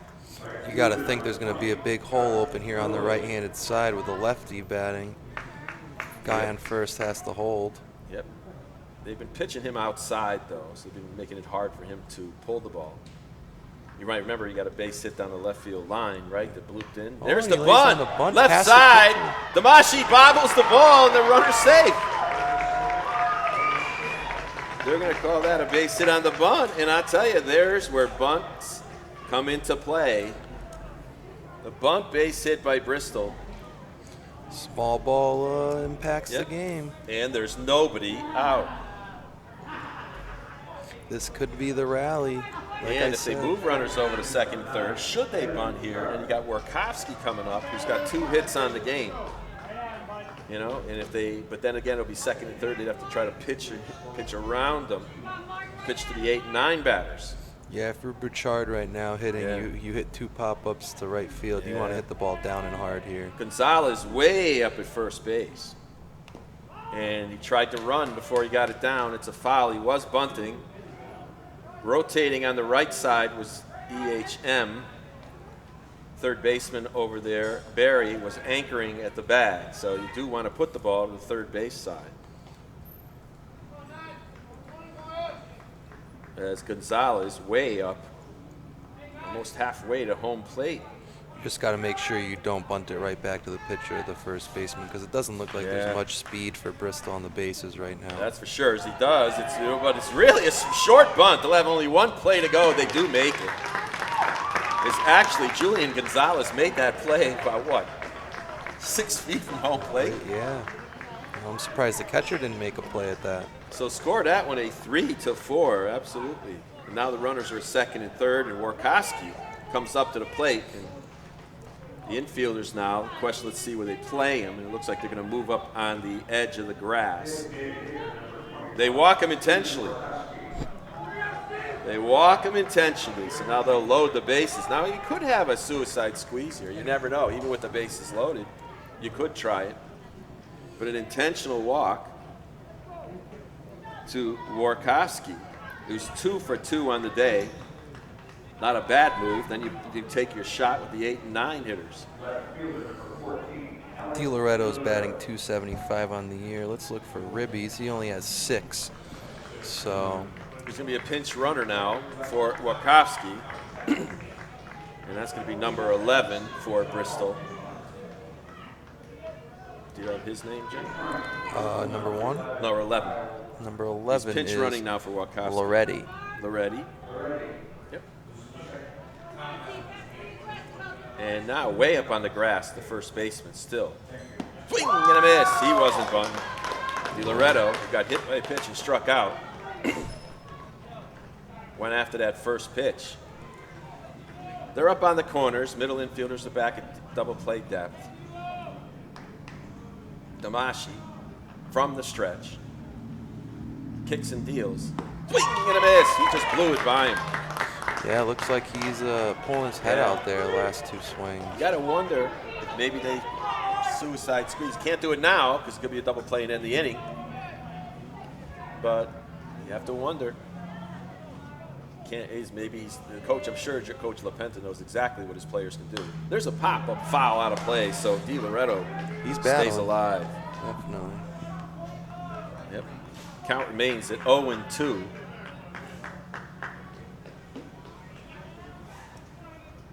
Pivotal point in the game here in the bottom of the 5th, trailing by 2. They've got the bases loaded, does Bristol, with 1 out. A lot of guys in the Bristol dugout are up on that fence. Curveball, that one's blooped into foul ground. Chasing it's Gonzalez, and he takes the catch. The runner tags. Here comes the throw. It comes in on a bounce, and he'll be safe. Wow. So a sack, pop up into foul grounds. Scored that one a P3 foul with a sack. And that makes the score 4-3. Great piece of running down there by Ryan Green. I have some nightmares of sack flies here, Coach Riles. I know. Yes, sir. That was a wild one, though. You don't see that every day. No, you don't, but his momentum was carrying him away. It was tough for him to reset and throw. He could have dropped the ball, and then allowed the bases to remain loaded with 2 strikes. There's a bloop foul. Gonzalez chasing again. I don't know, go into the picnic ground area out there at right field. Well, Bristol's able to cut that in half, so now only a 1-run deficit. 1-run deficit. And Carson Sassu will try to tie the game up. Runners on second is Nohilly. And I don't know if they've used a pinch runner for him, for Nohilly. I don't believe so. That's the tying run with 2 outs. And here's the 0-1. That one's popped foul out of play straight back.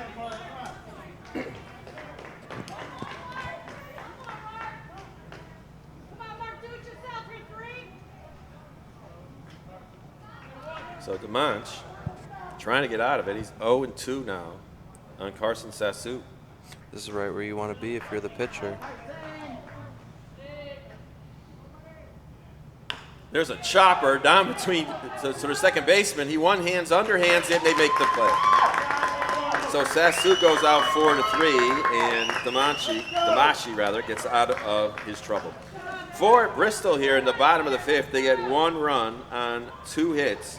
There were no errors. They left 2 runners on base. That's the 5th and 6th runners on base here this morning for Bristol. But after 5 complete innings, the score is EHM 4, Bristol Post 2, 3. We'll be right back after this with the top of the 6th. Veterans are a proven commodity. They're mature, reliable, and hardworking, and they deserve a chance to get back to work after serving their country. Do you really want to honor a veteran? Hire one. Go to legion.org/honor veterans to find out how you can help. America, meet Greg Anderson. Served 2 tours in Afghanistan, Bronze Star and Purple Heart recipient, and unemployed. The unemployment rate among transitioning service members is unacceptably high, much higher than the general population. Honor veterans to find out how you can help. Today, more than ever before, women are on the front lines of America's defense. These brave women struggle and sacrifice to help keep our country secure. They deserve to be recognized for their service as guardians of freedom. Please support the American Legion's efforts to serve the growing number of women veterans. Go to legion.org/honor veterans to find out how you can help.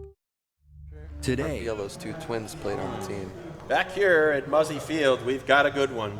We're in the top of the 6th inning. EHM now holding on to that 4-3 lead here over Bristol. Still on the mound for Bristol here in the top of the 6th is Jaeger Duquette, who's given up 6 hits so far in this game. He struck out 2, walked 2, hit 2. Yeah, Duquette's pitched a pretty perfect game after that 2nd inning. Let's see if he can get out of this one and then maybe leave that last inning to the reliever, right?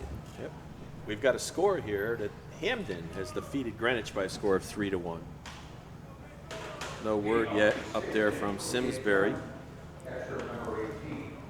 Don Boyle broadcasting here as Warkowski's going to walk out to the left field line. They want him ready again. And leading it off here for EHM is Santos. He rips one, but right at the right fielder in a one-handed grab. 1 pitch, 1 out. That's the way you like it if you're looking at your pitch count. Absolutely. And that brings up Alex DeJesus, who struck out twice here today. Looks like they have a pinch hitter. Pinch hitter, his number is 2, I believe. That's Austin Martin, like the car. Yeah. I wonder how much the young man, how many kids tease him with that, right? Whoa, the first pitch. Look at the umpire, Dave Bindus, is looking at the pitcher saying, we weren't even ready. Where the heck did that one go?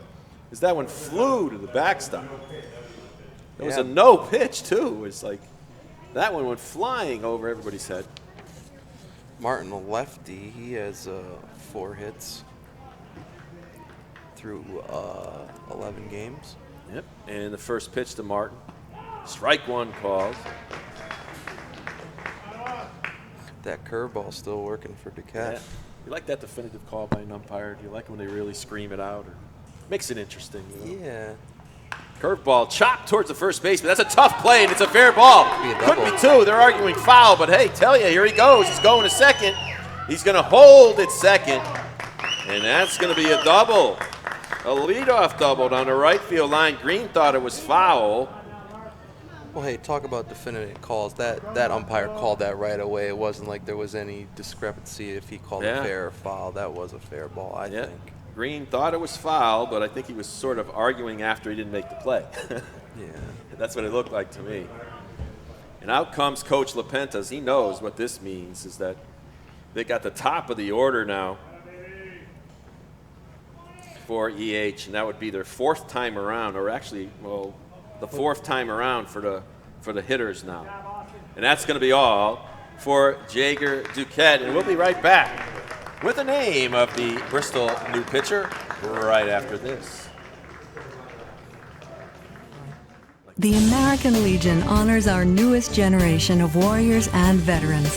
Please join us in supporting and recognizing their unique contributions and needs. Go to legion.org/honor veterans to find out more. The American Legion honors our newest generation of warriors and veterans. Please join us in supporting and recognizing their unique contributions and needs. Go to legion.org/honor veterans to find out more. The American Legion honors our newest generation of warriors and veterans. Please join us in supporting and recognizing their unique contributions and needs. Go to legion.org/honor veterans to find out more. The American More Legion. than ever before, women are on the front lines of America's defense. These brave women struggle and sacrifice to help keep our country secure. They deserve to be recognized for their service as guardians of freedom. Please support the American Legion's efforts to serve the growing number of women veterans. Go to legion.org/honor veterans to find out how you can help. Well, coming on the pitch here at the top of the 6th inning is Steve Orkoski, who was the DH, so Bristol will lose the DH. Yeah, Riles, his record's 4-0 with posting a 0.37 ERA. Wow, it's a big ERA, but I mean, I wonder if that stat over there is correct. On the 18 strikeouts, 28 walks? Yes, that's what we have here. Well, he's got to throw strikes here when you got to run around second base and nobody out. One out. And Santos lined out to right. So it's not really a bunt situation here. And that brings up Nashawn Murphy. I don't know if we mentioned, that was a big hit by Martin, and now they just re-entered the DH, so he's not running at second base. So the DH is now running, DeJesus? Yeah, DeJesus is Okay. now on second base. So maybe he'll try to run. Yeah, it could be. Well, the first pitch from Orkoski is up high for ball one. So the book is not closed yet on Jaeger Duquette, as his runner on second base is his responsibility. Orkoski deals, swing and a miss by Nashawn Murphy, who's 1 for 3 on the day so far. Fly to left, single with an RBI in the second, pop to short in the fourth. And here's the kick and deal. There's a fly ball down the right field line in foul ground. That's a tough play for Ryan Green, but he makes the catch and the runner tags. And he'll run into third base standing up, and a nice play. We've seen two tag ups out of foul territory down that first base line too. Yeah, a lot of territory down there. Nice catch by Green. But you'll take the out. Now there's 2 outs with Jared Roman up, who's 0 for 2. Hit by a pitch once, fly to left twice.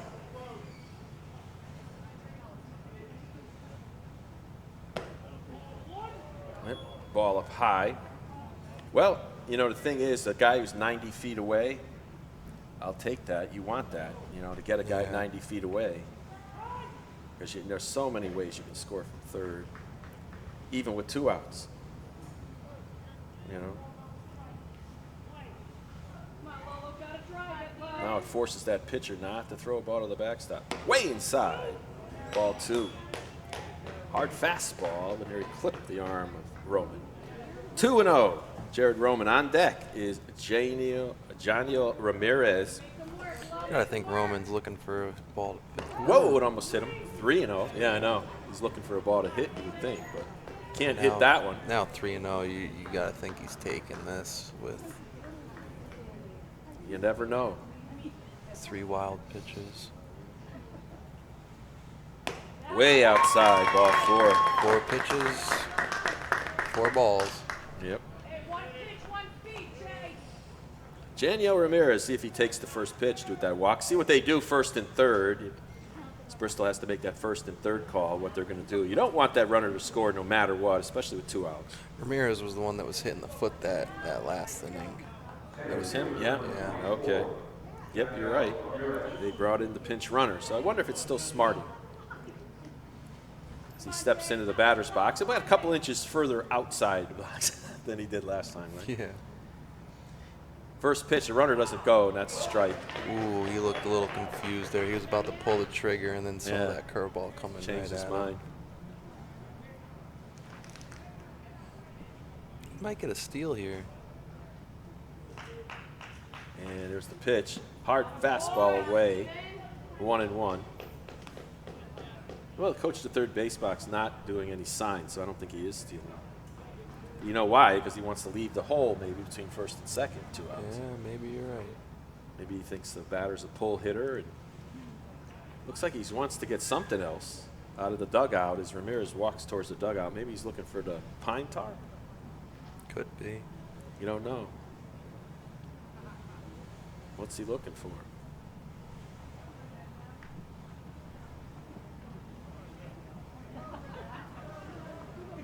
Notice he's putting something on the bat. Some secret potion that he's finding in the dugout. A la George Brett. Watch how far down that pine tar goes. And here's the 1-1 pitch. Up high, ball 2. I was actually at a driving range the other day, and a kid threw his golf club, and I was like, that guy needs some pine tar.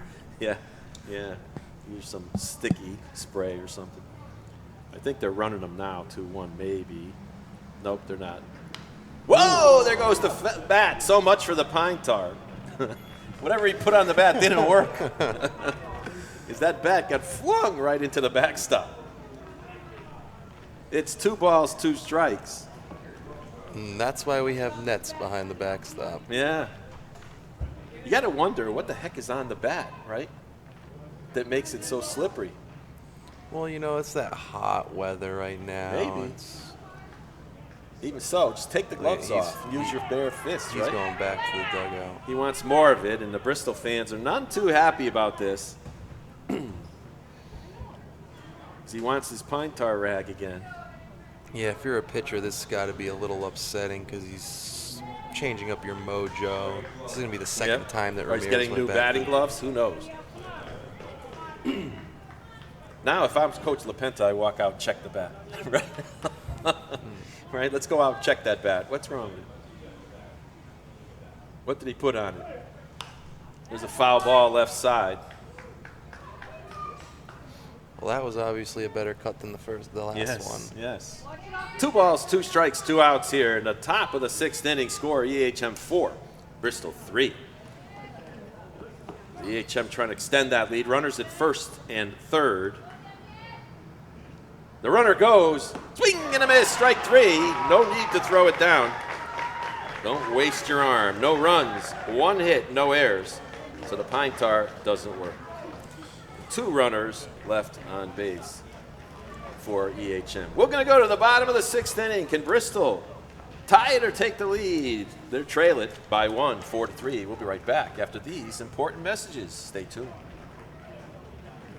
As we recognize the service of America's men and women in uniform, let's also honor the families who sacrifice so much every day. As the service member serves, so does the family. Do you really want to honor a veteran? Look for ways to support their families and thank them for their sacrifices. Go to legion.org/honor-veterans to find out how you can help. As we recognize the service of America's men and women in uniform, let's also honor the families who sacrifice so much every day. As the service member serves, so does the family. Do you really want to honor a veteran? Look for ways to support their families and thank them for their sacrifices. Go to legion.org/honor-veterans to find out how you can help. Honors our newest generation of warriors and veterans. Please join us in supporting and recognizing their unique contributions and needs. Go to legion.org/honor-veterans to find out more.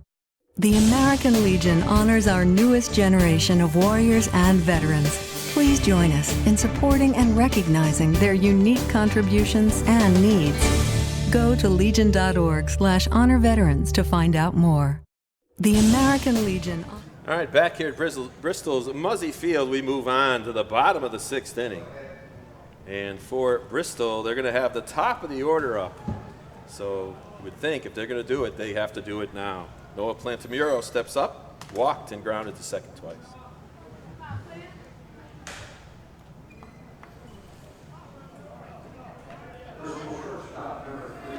Bristol got their last run in last inning.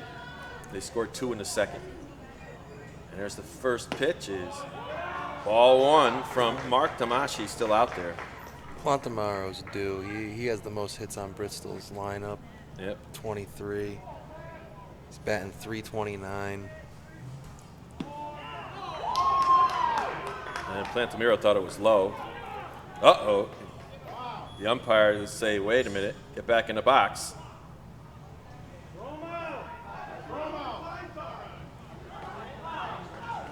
The umpire's telling him to get back in the box, and now there's going to be an offensive conference, which is one way to do it. The third base coach wants to talk to Bindis about it. Dave Bindis never been known to be one that was shy, let me put it that way.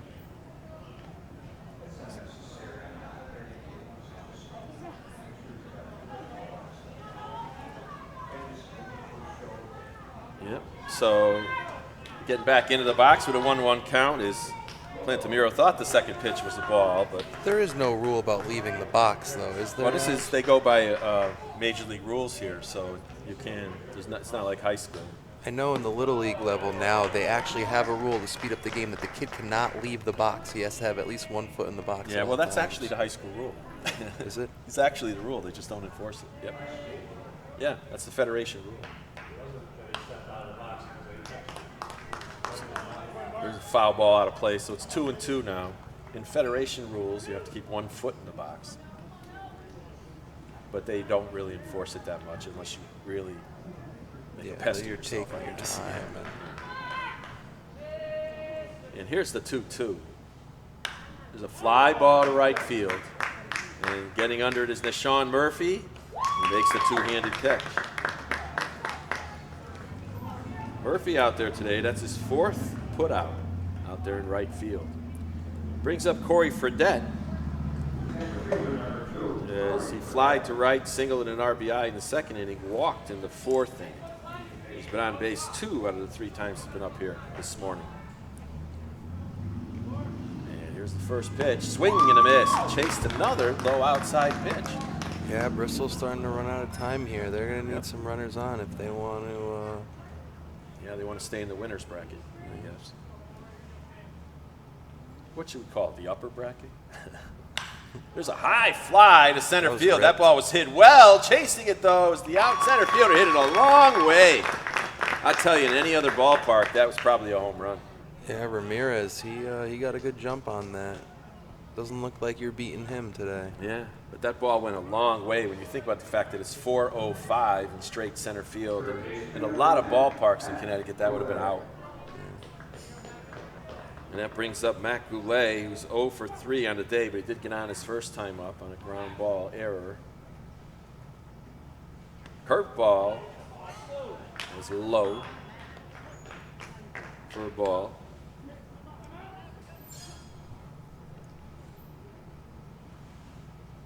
And now we're going to call time and have a conference with the batter. See, there's the difference between Federation. Federation High School, you only get 1 offensive conference in inning. This is major league rules. You could take time out to talk to the batter again. Didn't know that. 1 ball, no strikes now to the batter. 3-hitter Matt Goulet.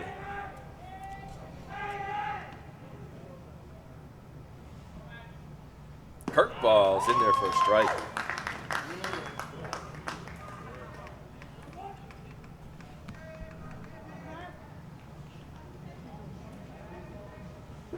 Difference in this game, only 1 single run. How important is that missed cut back in the, I think it missed the cutoff back in the 2nd inning. Yeah. 4 runs came across, and that's all that EHM has got so far.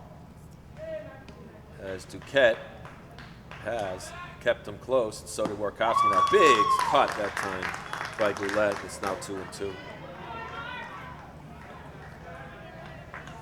Yeah, Goulet's got to keep his head in there. He looked like he pulled it out.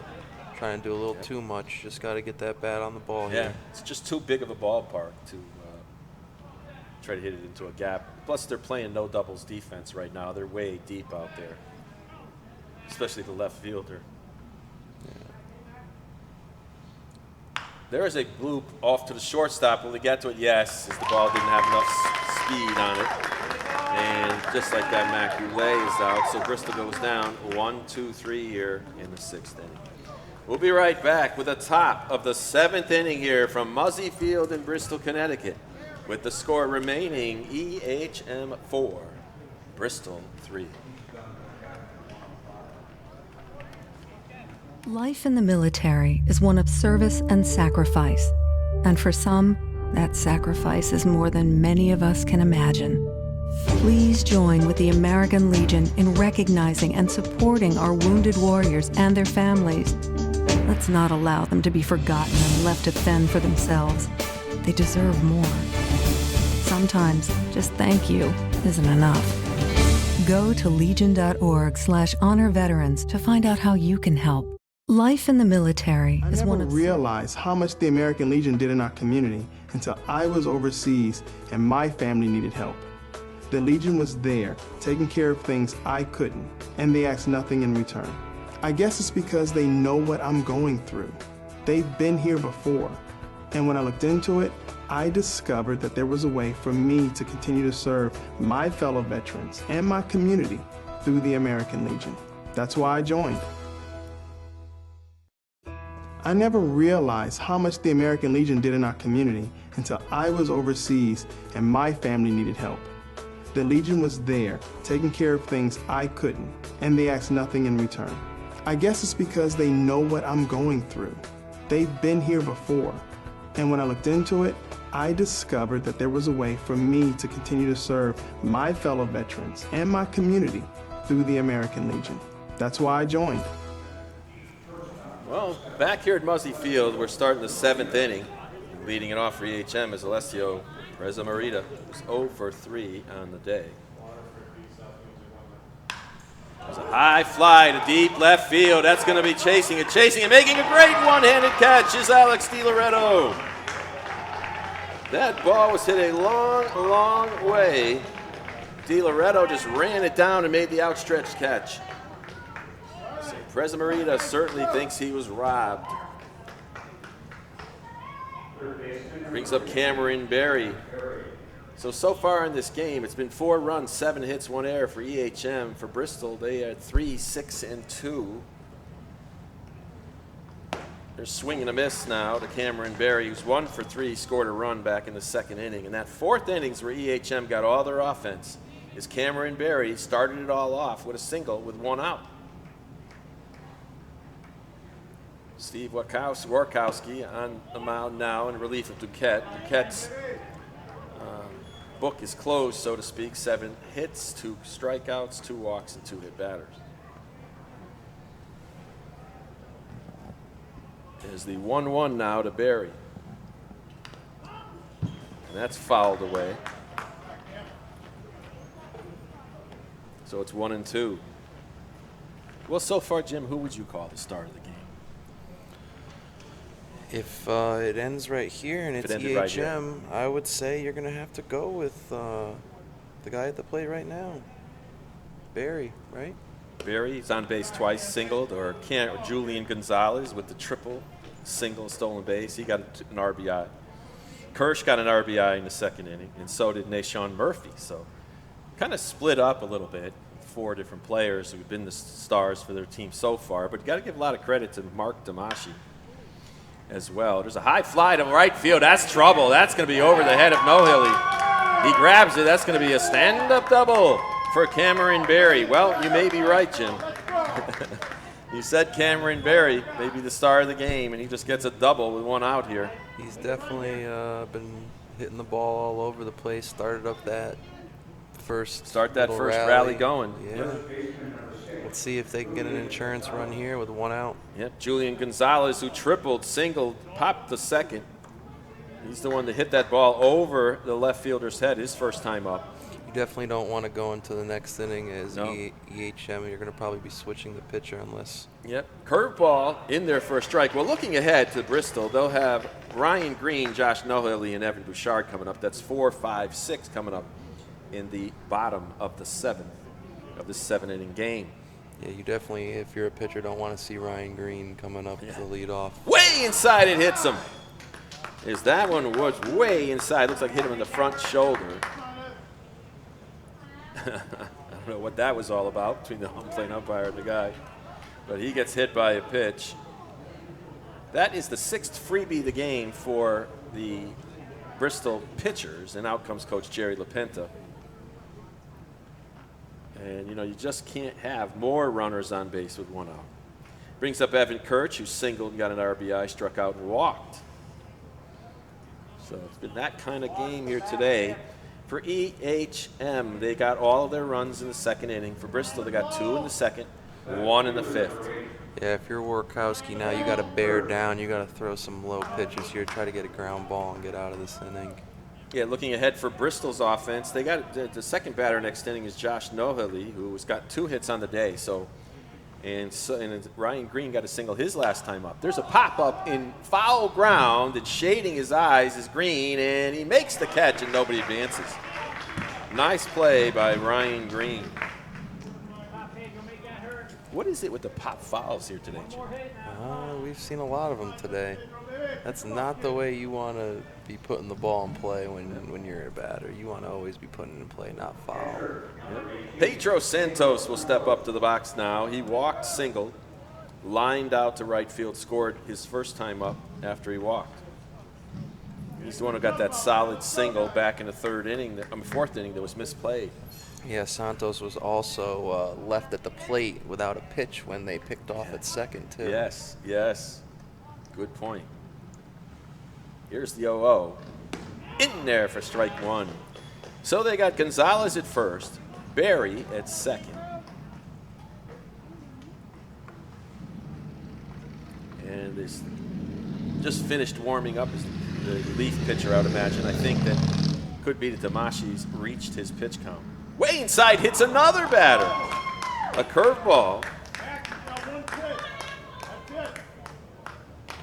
So that brings up Alex DeJesus. And if you're Alex DeJesus, right, you got to be saying to yourself, I'm getting a fastball.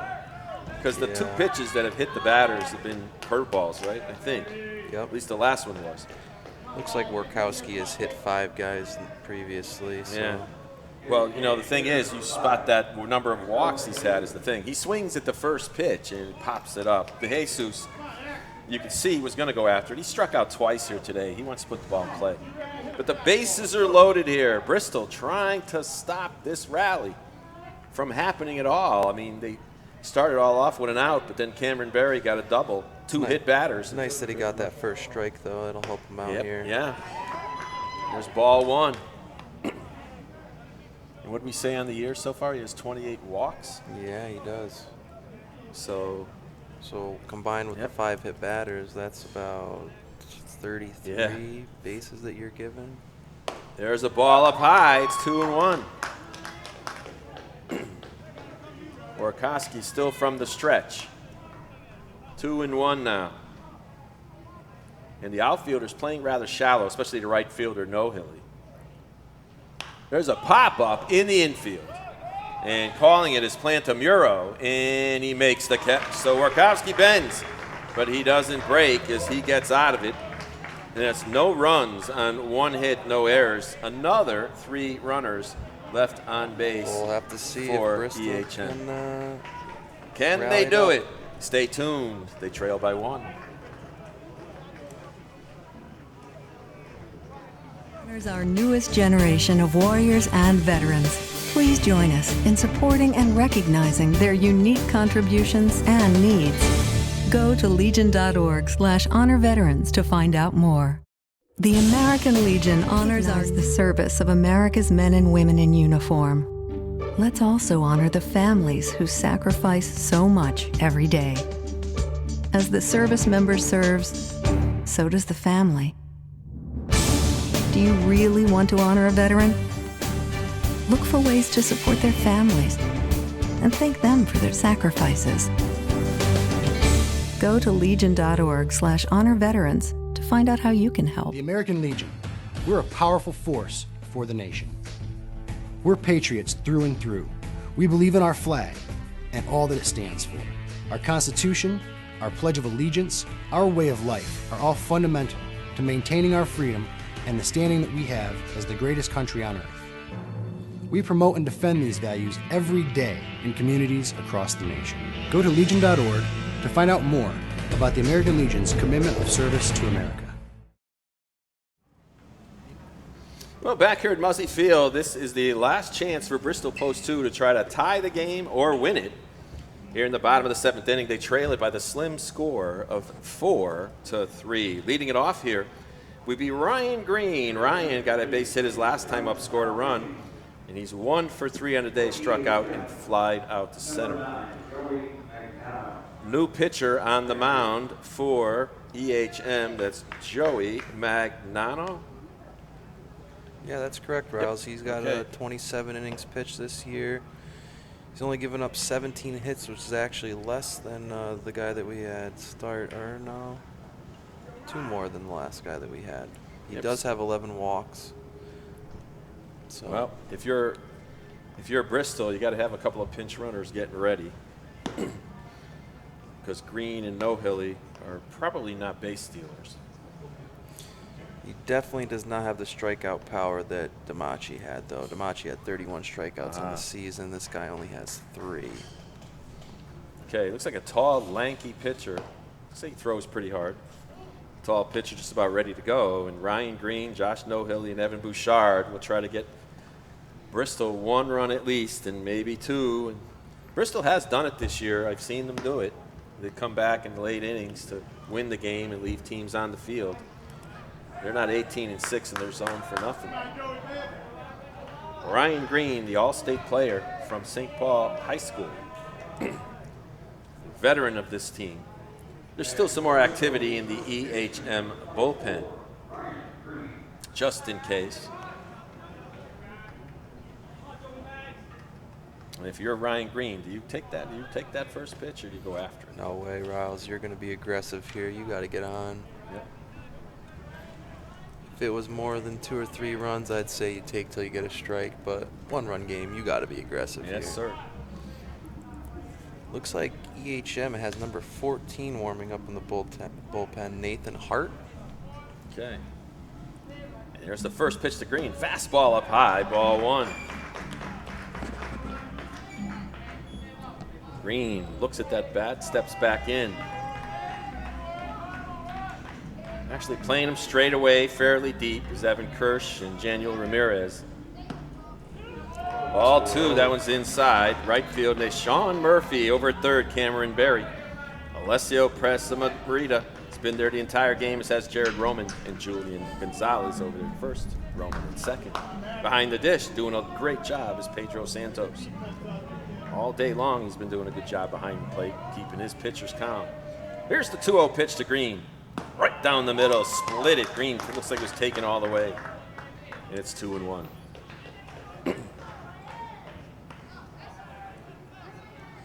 You got to be ready here. You don't want to even it out at 2-2. You got to be ready to hit. I know.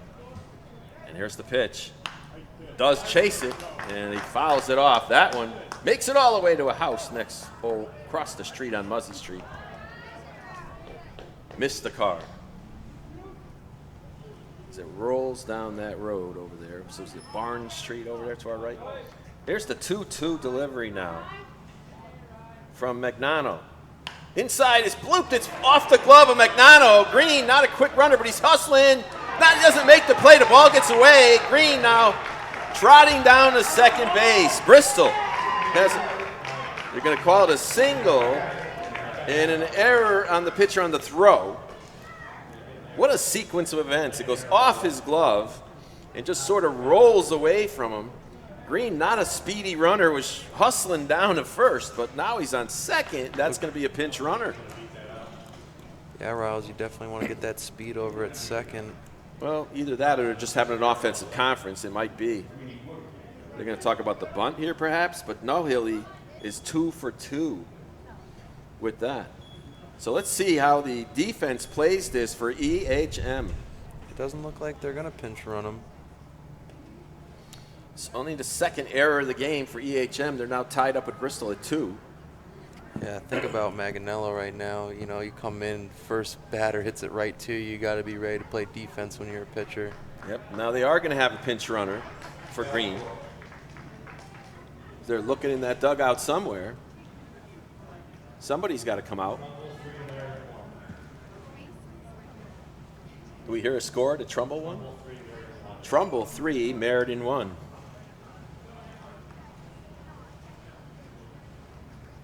Looks like it's going to be number 6. Well, we don't know yet. He's not getting ready. It looks like he wasn't running up and down the sidelines there, unless he was in the locker room running around. Number 6 goes out to pinch run.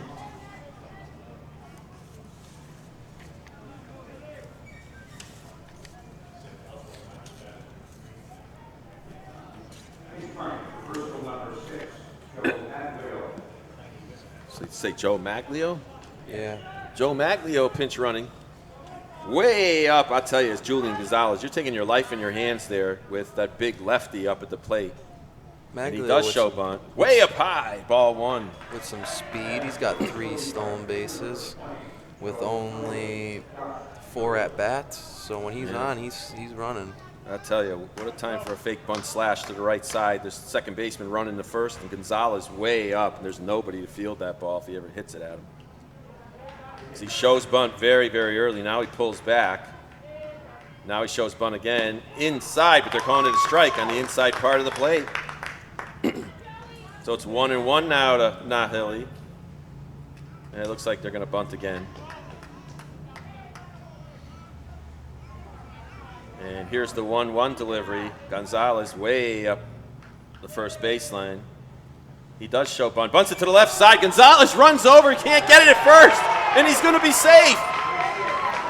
The pitcher did not go for the ball. That's usually his side of the field.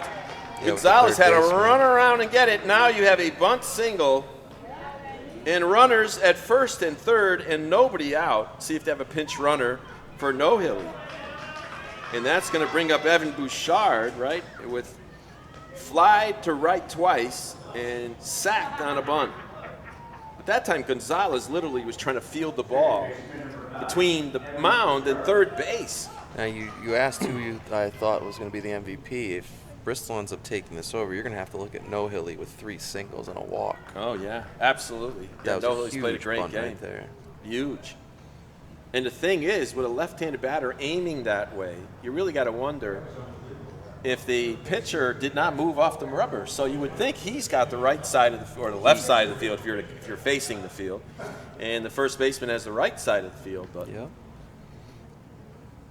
how he beat the pitcher to the ball is another thing, right?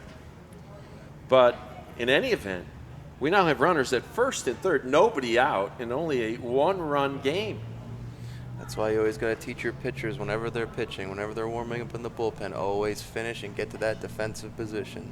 Yep. You got to have 9 guys playing defense.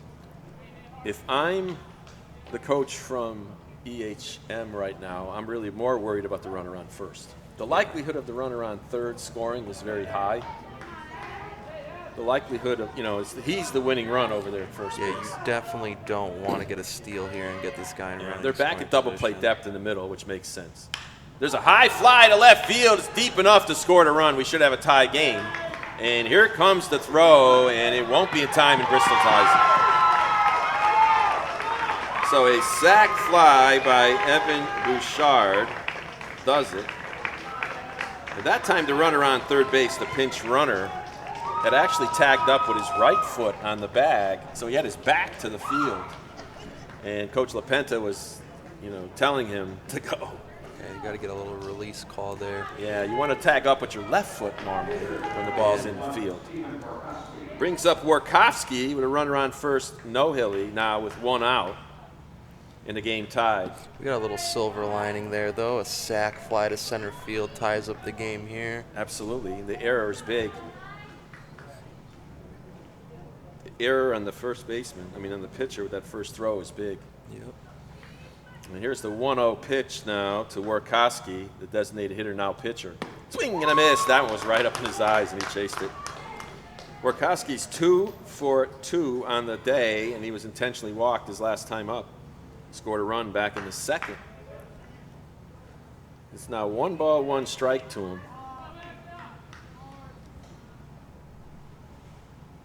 There's a strike on the outside part of the plate. It's 1-2. So 8 hits for Bristol now on the game so far. And runner on first, no hill. He doesn't even look at him. Throws a curveball way up high, so it's 2-2. He hung that one. You definitely got to foul through there. 4 runs, 8 hits, 2 errors for EHM. 4 runs, 8 hits, 2 errors for Bristol. The big error being here in the bottom of the 7th inning. And here's the pitch, right down the middle. That's a base hit to left field. Workowski rips it to left field for his 3rd hit of the day, and he's one you're going to have to look to too, Jim, as being a big contributor in this game. On base 4 times so far, and now the relief pitcher, as that is the 9th hit of the game for Bristol.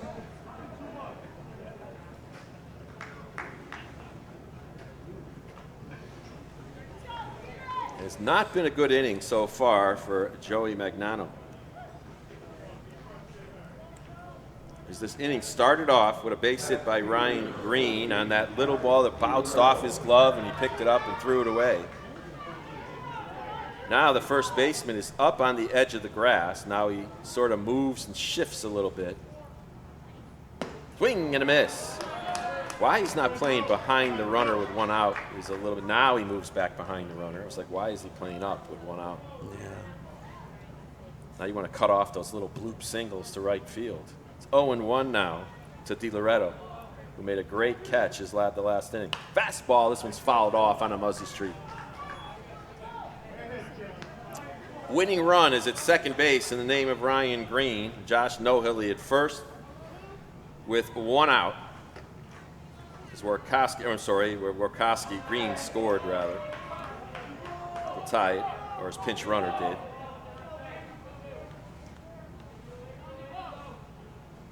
Here's the 0-2, and they move to second, so we'll do it again. So the inning started with that strange infield single by Ryan Green. Then you got a great bunt. Yep, great bunt, an error, a sac fly. Fastball, that's chopped on third. It's into left field. And they're not going to run that runner. They're going to hold him there, as he just didn't have enough. But that's a base hit now. The bases are loaded, and there's only 1 out. Brings up Carson Satsu. Will they try a squeeze here with 1 out? You never know. Tie game, bottom of the 7th inning. Bases loaded, 1 out in the infield now for EHM. Is up on the edge of the grass. That's the 10th hit of the day for Bristol hitters. All you really got to do here, Riles, is hit a ball to the outfield and hope you can get a sack here. Well, the only have 1 outfielders. out. Yep, the outfielders got to play. They don't realize it, but you got to play so you can throw it all the way into the plate in the air, right? Because now if they hit a sac fly, it's over. Base hit, it's over. So you got to play your outfielders shallow enough so when they catch it, they can actually throw it to the plate. You know, this is a tough one for EHM. They had to lead the whole game, and they're about to get left on the field. Yep. Carson Sassoon. Here's the first pitch from Magnano. Swing and a miss. The third baseman thought he saw a squeeze there as he went way up, did Cameron Barry. He was halfway to home and then realized his life was in his hands, as it's now 0-1. See, now, if you're EHM, you would want those middle infielders a little more double play depth. If there's a ball hit, it's going to go through. It's going to go through. There's one. It's popped in the infield, an infield fly. They don't even have to catch it. You know, sometimes you drop it to see if the runners don't know what they're doing. You know? Pop to short, a big play. That one, a big pitch by Magnano. That would have been now it's 2 outs. A Lord of the Infield fly. Yeah, that would have been 1. Yeah, that would have been 1. Noah Plantamuro coming up. He's 0 for 3 on the day. Walked, grounded to second twice, fly to right. Here he could be the hero right here if he puts one out of play. Not a bad time for a bunt here to give it a shot. Third baseman Barry playing a couple steps behind third. Here's the pitch. Curveball up high. Ball 1. Uh-oh. There's a fall down play. I think that was patterned. That was a plant where Green, or whoever's 21, that's Workowski, started running to third and fell down, hoping to bait the catcher to throw it to second so you score the winning run. but EHM did not bite as they play in double play depth in the middle, and that's a tough one. Oh, I'm sorry, there's 2 outs. And they're playing back now with 2 outs. Now from the windup is Magnano. Up high for ball 2. Definitely do not want 2 balls here because Nope, now you got to you're put it walking down. in the winning run. That's Awful. yeah. Right? Awful. For playing such a good game up until this Yep. point. Here we go. Joey Magnano on the mound, the 2-0 count. He takes a deep breath and fires. Ball 3. Saying it's outside. Now he has to throw 3 strikes, and they're telling him, I think he's telling him to take 2 pitches. Say, what the heck? He's got to throw a strike before he got to throw 3 strikes before he throws 1 ball, right? Think about that, Alex. Yeah, those aren't great odds right here. Nope, guys. 3-0, and the pressure's on Magnano. Now he calls time. Do it again. He's going from the windup.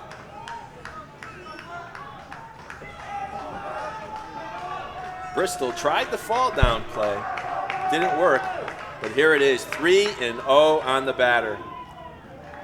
As you said, Jim, they played so well all day, only to have this fall apart here in the 7th inning. You definitely have to be focused right here now if you're the pitcher. That's for sure. You want to try to rattle him if you're the right down the middle, strike 1. A little late call by home plate umpire Bindus to keep the suspense of the fans alive, right? Yep. 3 balls, 1 strike. I think he's taken here all the way too. And here it is, the 3-1 pitch. Strike 2! Oof. Here it is. Suspense. Now, this is what you play for. This is what you practice for all year long. 3 balls, 2 strikes, 2 outs, bottom of the 7th, tie game. Magnano from a 3-0 count now has made it full. Here's the payoff pitch. Way up high, ball 4, Bristol wins. So Noah Plantamuro walks to win the game, and Bristol gets a walk-off walk, and they win it by the score of 5-4. And you can see the out there and right side, they're all going nuts on Plantamuro, but quite frankly, he didn't even swing. If I remember, he never swung the bat. Yep. As they fell behind 3-0. But I'll tell you, Jim, this game was one where it just seemed like EHM, with the 11-11 team, took control of it early, but just never got anything going past After that second inning. They didn't get anything Yep, going. all You're zeros right, Miles. up there, and they end up getting 4 runs on a total of 8 hits and 2 errors. For Bristol post 2, they got 5 runs on 10 hits and 2 errors. A walk-off walk wins it for them here in Bristol. Now we're in the afternoon on Saturday. Well, in that last inning, it was started off with Ryan Green. The funny play that time, Jim, with a ball ricochets off the pitcher, goes down, and he then throws it away. Green gets it second. A great bunt by No Hilly to get on. So they had first and third, nobody out. A sac fly by Evan Bouchard tied it. Single by Workowski to left field, loaded him. Got there. Another single by Di Loretto. And then Corey Sassu popped up into the infield with 2 outs. Noah Plantamuro walked, and what a tough loss for EHM, and what a great win for Bristol. How about Workowski with 3 singles, a walk, and then coming in to relieve the game and not giving up any runs? Yeah. So the winning pitcher is going to be Workowski. Steve Workowski will get the win. The losing pitcher for EHM will be Joey Magnano. So both of these teams will play again tomorrow. However, the EHM will now drop down to the challenger bracket of Pod D, and Bristol will then move on to the winner's bracket of Pod D. Well, it's been a great morning/afternoon, Jim, of baseball here today, and American Legion baseball here on SportingNewsCT.com, and it's been great being here working with you. Thank you, Riles. It's an honor broadcasting with you. It's a and pleasure helping here you as out. well. And for Jim Vartelis, for Paula Floor, and Dave Greenleaf here in the press box with us, and myself, Steve Riley, good afternoon. And you can click over on your set, on your computer, just watch the other game. I don't know if it's over yet up there in Simsbury. That'll do it here from Muzzy Field in Bristol, Connecticut. The final score, one more time, is Bristol, post 2, 5, and EHM. That's East Hartford, Manchester, 4. Good afternoon, everybody.